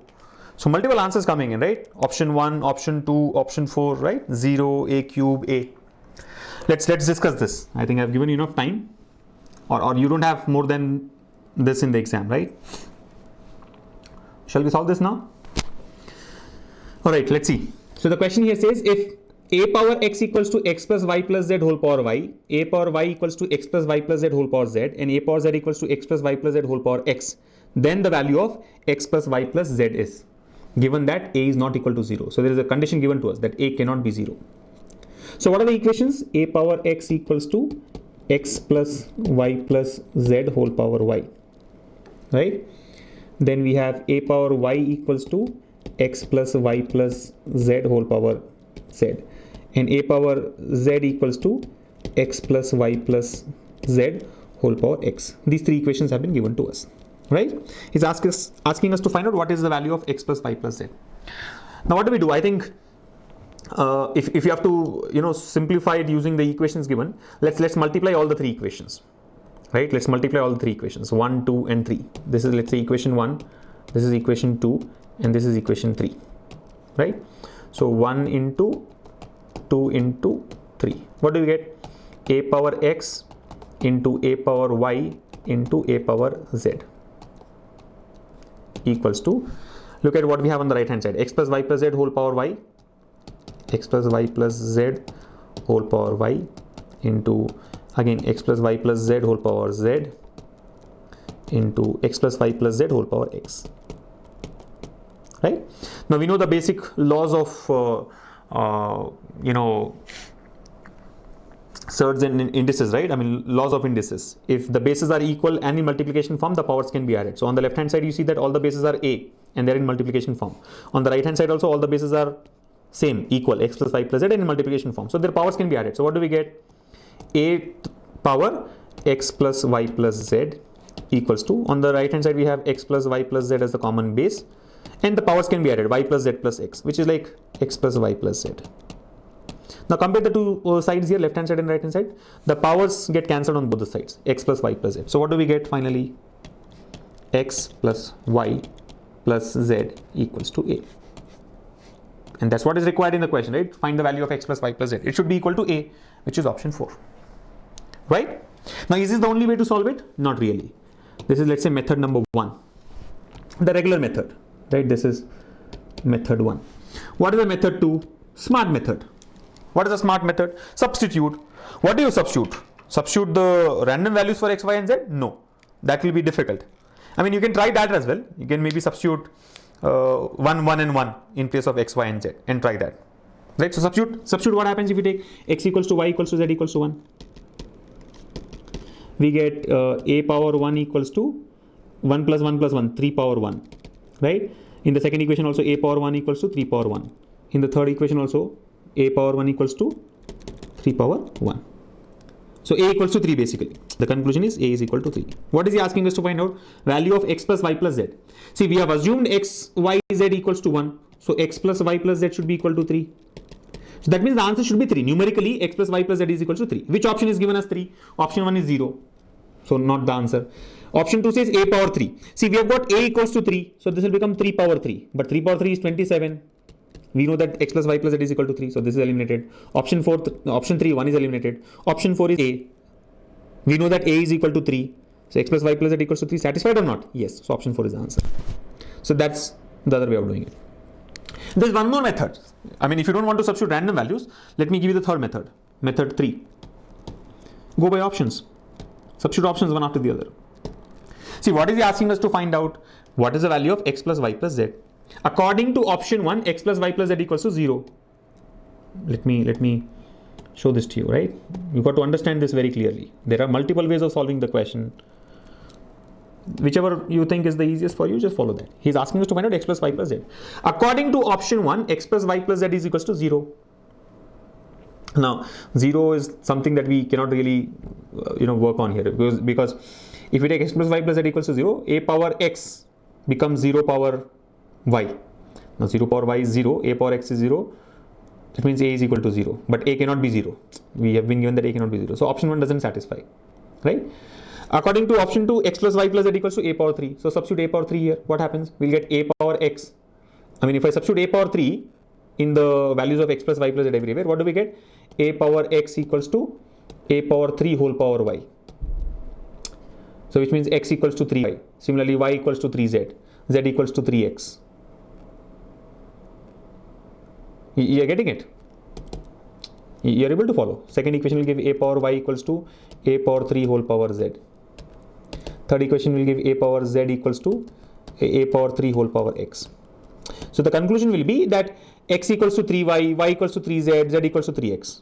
X equals to 3y, y equals to 3z, and z equals to 3x. If I substitute the same x, y, z back in the question here, what do we get? 3y plus 3z plus 3z. 3y plus 3z plus 3x. So 3 times of x plus y plus z. How can x plus y plus z be 3 times of x plus y plus z? Makes no sense. Option 2 is eliminated. Then option 3. Substitute option 3, 1. That means x plus y plus z equals to 1. Which means a power x equals to 1 power y. A power y equals to 1 power z. A power z equals to 1 power x. Which will give you a equals to 1 basically. If a is equal to 1, then x equals to y, y equals to z, z equals to x.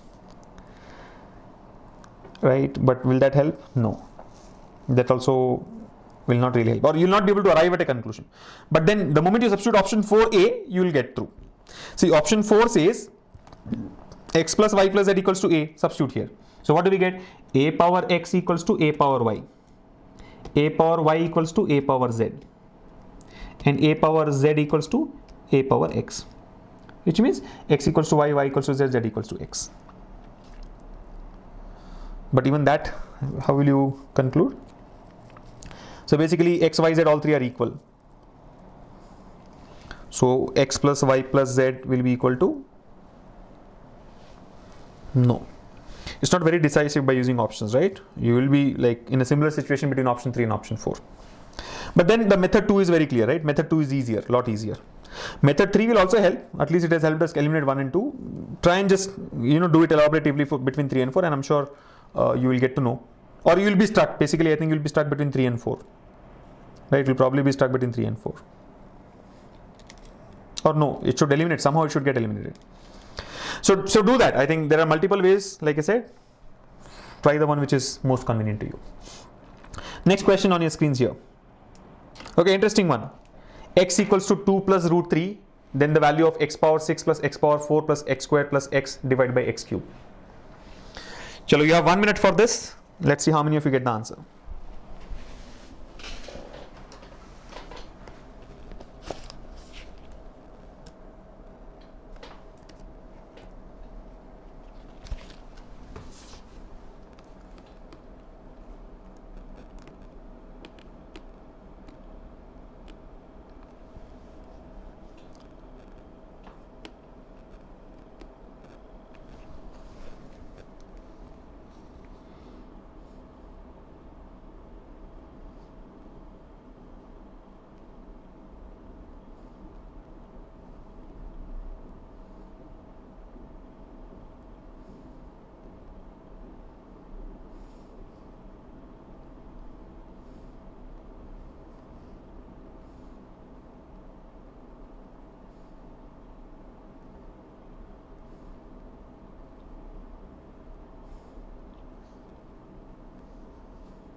Got it?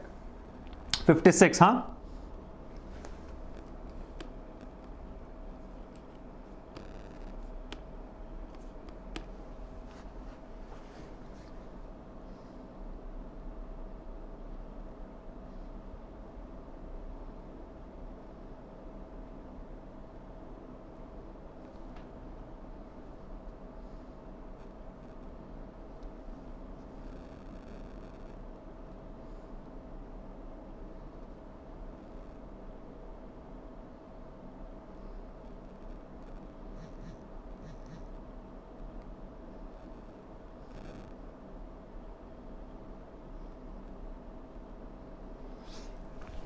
Chalo, how many of you have skipped it? Quick. I can see that many of you have got 56 is the answer. The question now is how many of you have skipped this?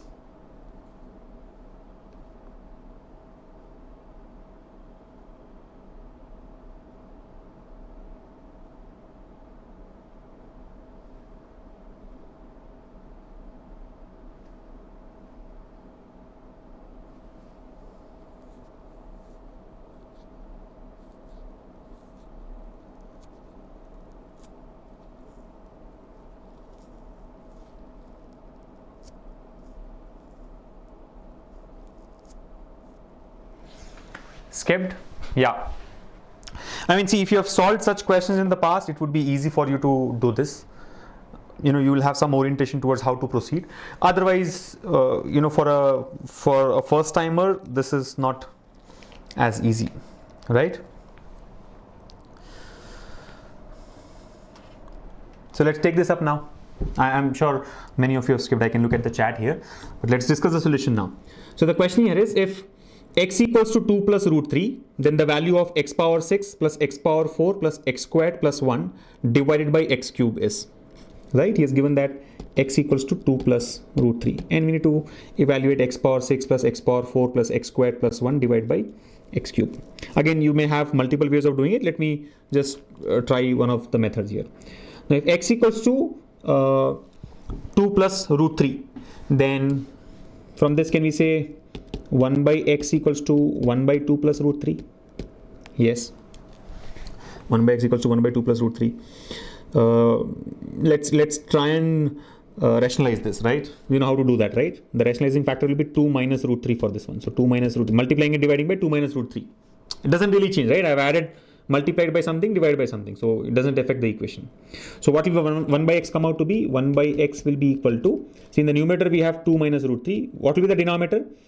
Denominator, if you observe, it's like 2 plus root 3 into 2 minus root 3. This is in the form of a plus b into a minus b. And a plus b into a minus b is a squared minus b squared, right? So 2 squared, 4 minus b squared. Root 3 squared is 3. So 4 minus 3. 4 minus 3 is equal to 1. So denominator comes out to be 1. So basically 1 by x equals to 2 minus root 3. And x equals to 2 plus root 3. So this is the first thing that we have understood. If x is 2 plus root 3, 1 by x will be 2 minus root 3. And by the way, if you have solved such questions in the past, you would know that if x is 2 plus root 3, 1 by x will be 2 minus root 3.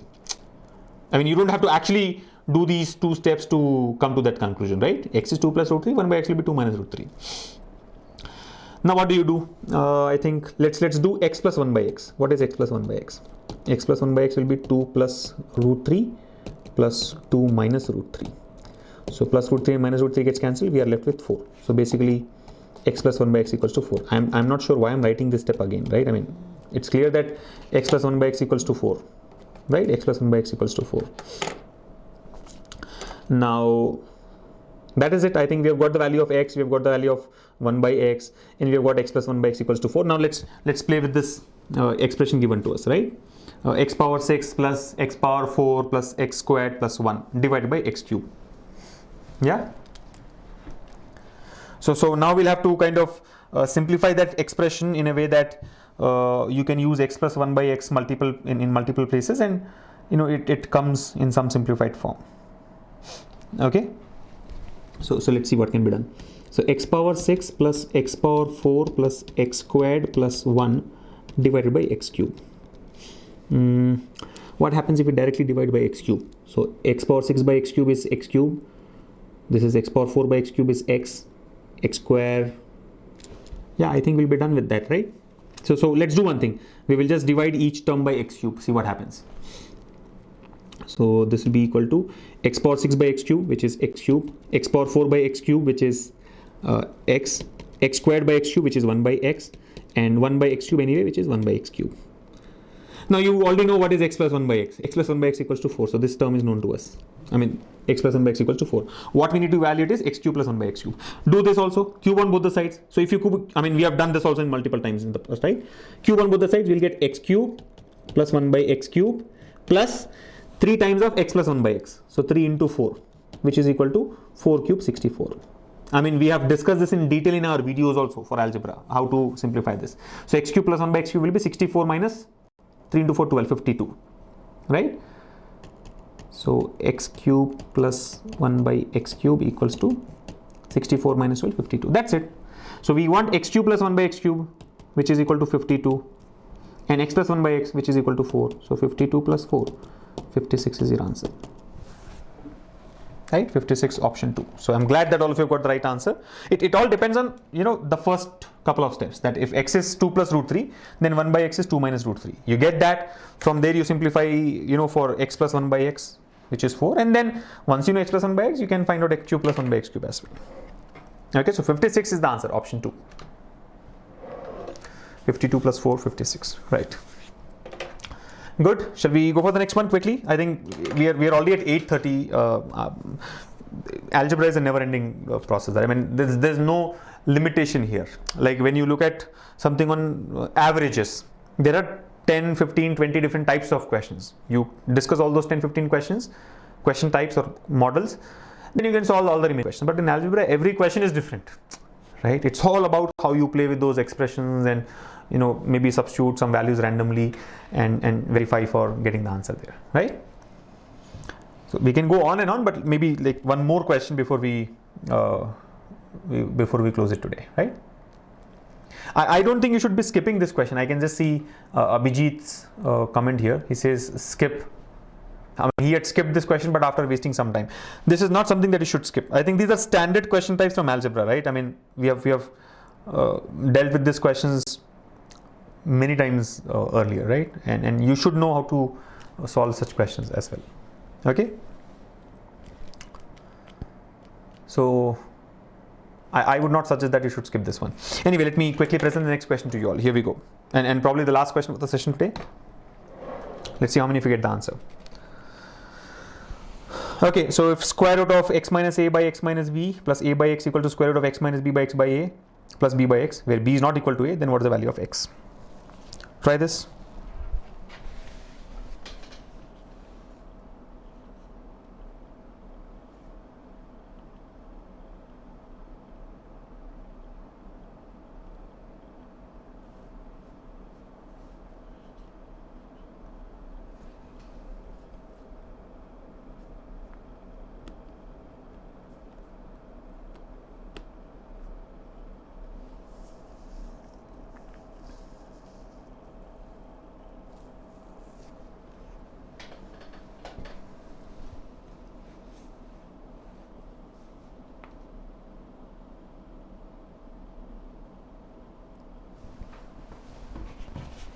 Quick.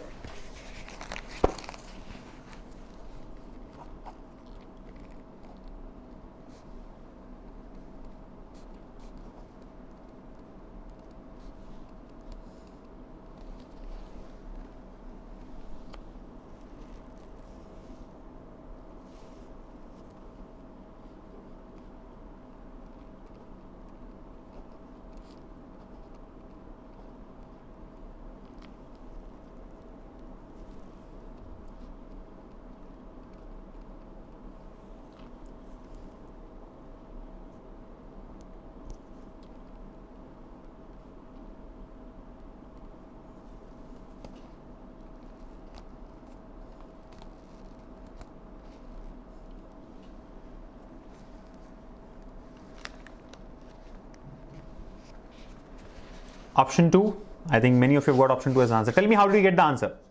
What method did you follow? Apur has already skipped it. Skip is what he says. But what about others? All those who have got option 2.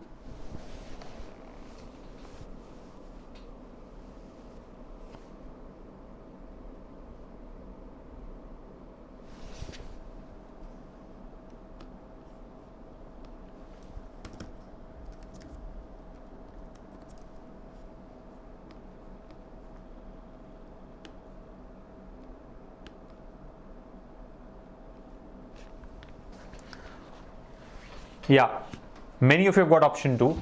I think all those who have actually solved it have marked the answer as option 2. But how about others? Root over x minus a by x minus b plus a by x. Yeah, Kohli says check the symmetry. And so root over x minus a by x minus b equals to a plus a by x equals to root over x minus b by x minus a plus b by x, and b is not equal to a. So even if you try and substitute some random values, see to it that b is not equal to a. So you can go for substitution. I think you can just substitute some values for a and b, make sure that the values are not equal, then simplify the given equation to get the value of x, and then check, right?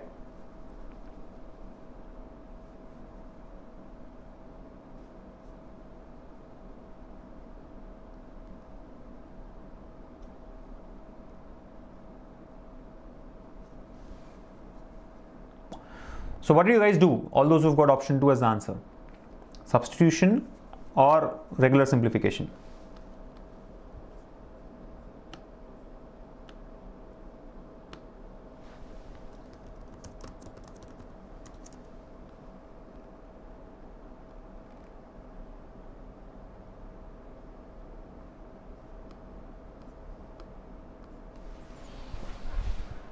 Yeah, many of you have got option 2, right?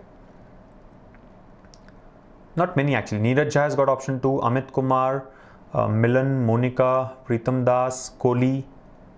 Yeah, only these guys have got 2. Ajit has got 2 and many others have skipped it. Mahata, Rajsri, Sumit Kumar, Mamta, Nisha, Neeraj. Neeraj says he is substituted. What did you substitute? Did you substitute the options?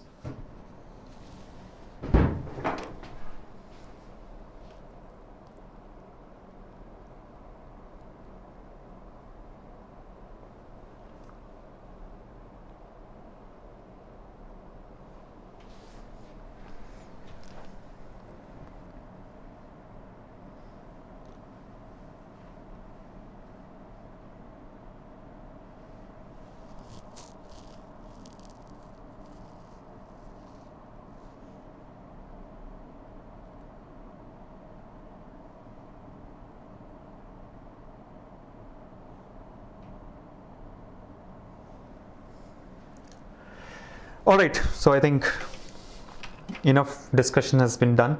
Let's discuss the solution now, right?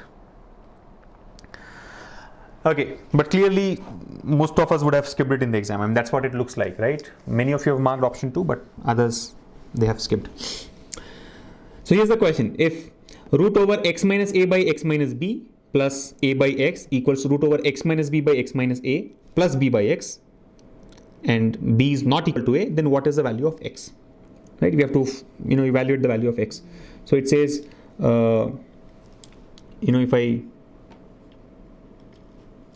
I take it as root over x minus a by x minus b plus a by x equals to root over x minus b by x minus a plus b by x. Remember, when you go for substitution, if at all you go for substitution, you should not be taking b equals to a, right? That's given in the question very clearly, right? You cannot take b equals to a, right? B cannot be taken as equal to a.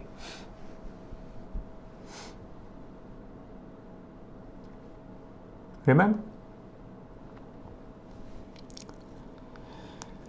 Yeah. So what do we do? I can see the responses from some of you, right? You say that option 1 and option 4 do not have that symmetry, right? The question has got a lot of symmetry in it, right? X minus a by x minus b. On the other side, we have x minus b by x minus a, and then a by x and b by x. Now, going by that symmetry in the question, options are not really symmetrical when it comes to option 1 and option 4, right? Yes or no? Because option 1 says b by a plus b. So only b in the numerator, right? Denominator has got a plus b, which is fine, but numerator has got only b, which will be out of symmetry. Similarly, option 4 has got only a in the numerator. Denominator has got a plus b. So if you try to eliminate that way, 1 and 4 are eliminated. It should either be 2 or 1. But then, should we really go for substitution? No. Let's simplify. Let's see what happens if we simplify. So this will lead us to x minus a by x minus b minus of x minus b by x minus a equals to b by x minus a by x, right? Just go for regular simplification, right? Now yeah, to make it simpler, what we would do is, in the first term here, see, the right hand side is very easy, b minus a by x, but left hand side is complex. I mean, the LCM comes out to be, root over x minus b into x minus a, and then cross multiplication, all that would be confusing. Instead, maybe we do one thing. In this first term here, let's multiply both numerator and denominator by x minus a. You getting it? So it's like this, root over, I'm writing the whole step again. You can directly do the multiplication when you're trying it yourself, right? What we will do is, we will expand it further. We'll take x minus a by x minus a. So we're not changing the value as such. We are multiplying both numerator and denominator by x minus a. Minus, look at the other term, x minus b by x minus a. Let's multiply both numerator and denominator by x minus b this time. X minus b equals to, the left hand side, right hand side is b minus a by x. b minus a by x. So what do we get? Now here the numerator is x minus a the whole squared, divided by x minus a into x minus b, root over, of course. And here, I'm writing every step out of habit, but in the exam you should avoid this. This is just so that you can follow what is being done. This is b minus a by x. So what happens, if you see in the numerators, the square root and square gets cancelled in both the cases, and the denominator now is what? Root over x minus a into x minus b, right? So if you take the denominator as the LCM, which is root over x minus a into x minus b, what will happen in the numerator? We'll have, see, this square root and this gets cancelled. Here this square and square root gets cancelled. Of course, that square root is applicable in the denominator, which you've already considered, right? We will have x minus a minus of x plus b, which is equal to b minus a by x. So x and minus x gets cancelled. Again, if you observe, what we have in the numerator on the left hand side is b minus a, right? Let me write it here. So this will be like b minus a by root over x minus a into x minus b. And this is equal to, on the right hand side we have b minus a by x. So b minus a and b minus a gets cancelled. Finally we have x equals to this, root over x minus a into x minus b.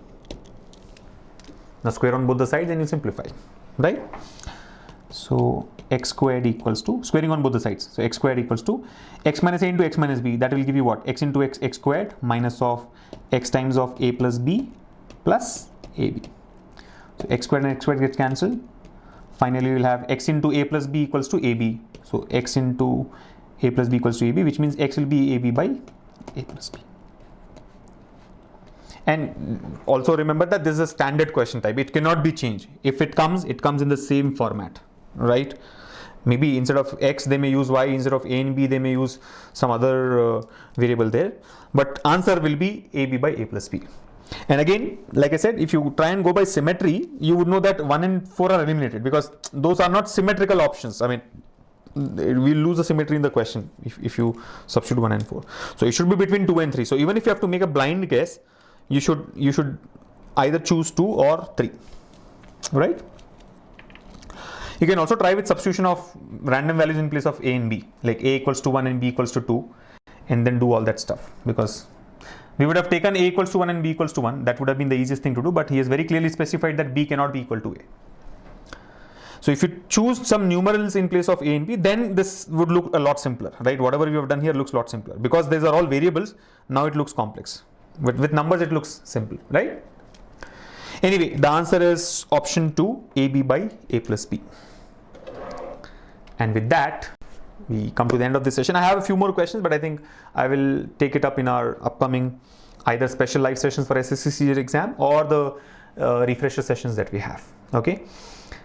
But I think the key takeaway is, one is substitution is very, very important for many questions here. We haven't done many questions on substitution today, but most of these were simplifications of the given equations. So, try and practice as many questions as possible, because these topics, especially topics like algebra and trigonometry, carry a good weightage in the exam, right? And don't depend too much on formulae. I think avoid that. I mean, if it will be great if you can learn all the identities and reproduce as and when required, but depending too much on that and always following the regular method is going to be time consuming, right? It is not very effective. Okay, so on that note, let me close it here. Thank you once again for joining us in this session. Remember, you have very limited time left for your SSC CGL Tier 1 exam, right? And plan for the worst case. While your exam can be on any day between August 1 to August 20, it is good to have hopes that your exam is on August 20 so that you have more than a month left to prepare. But strategy wise, I think you should assume that your exam is on August 1. That's the worst thing that can happen, right? I would prefer exam being on August 1 because on day 1 you go take it and clear it off, right? I mean, the later it is, the more tense you get, right? Because more and more people will come out of the examinations on the early days and they'll say, boss, paper was difficult. It was either very difficult or very easy, and both will make you nervous, right? So my preference would be that my exam should be in the first slot. I'll go take it and be relaxed after that. However, I know that mindset among students generally is that the later the exam is, the easier it is. You'll get more time to prepare. You can talk to people who have taken the exam and strategize accordingly. All that is crap in my view. But anyway, prepare for the worst case that your exam is on August 1, the very first slot. So you have just 3 weeks left for it. Leave no stone unturned. Practice as much as you can. Burn the midnight oil, and cut down on your sleep, and just keep practicing, because this is simply a game of practice. The more you practice, the easier it gets. All right. And like they say, practice makes one perfect. Here it's a little different, I would say, right? Practice will reduce your imperfections and you'll be able to perform better in the exam. So keep practicing till we meet in the next session. Your next session actually is tomorrow, Saturday at 6 p.m., which is a regular doubts clarification session, and I think it's on quantitative aptitude. So I'll see you all tomorrow in your doubts clarification session on quantitative aptitude. Until then, keep practicing and take very good care of yourselves. See you.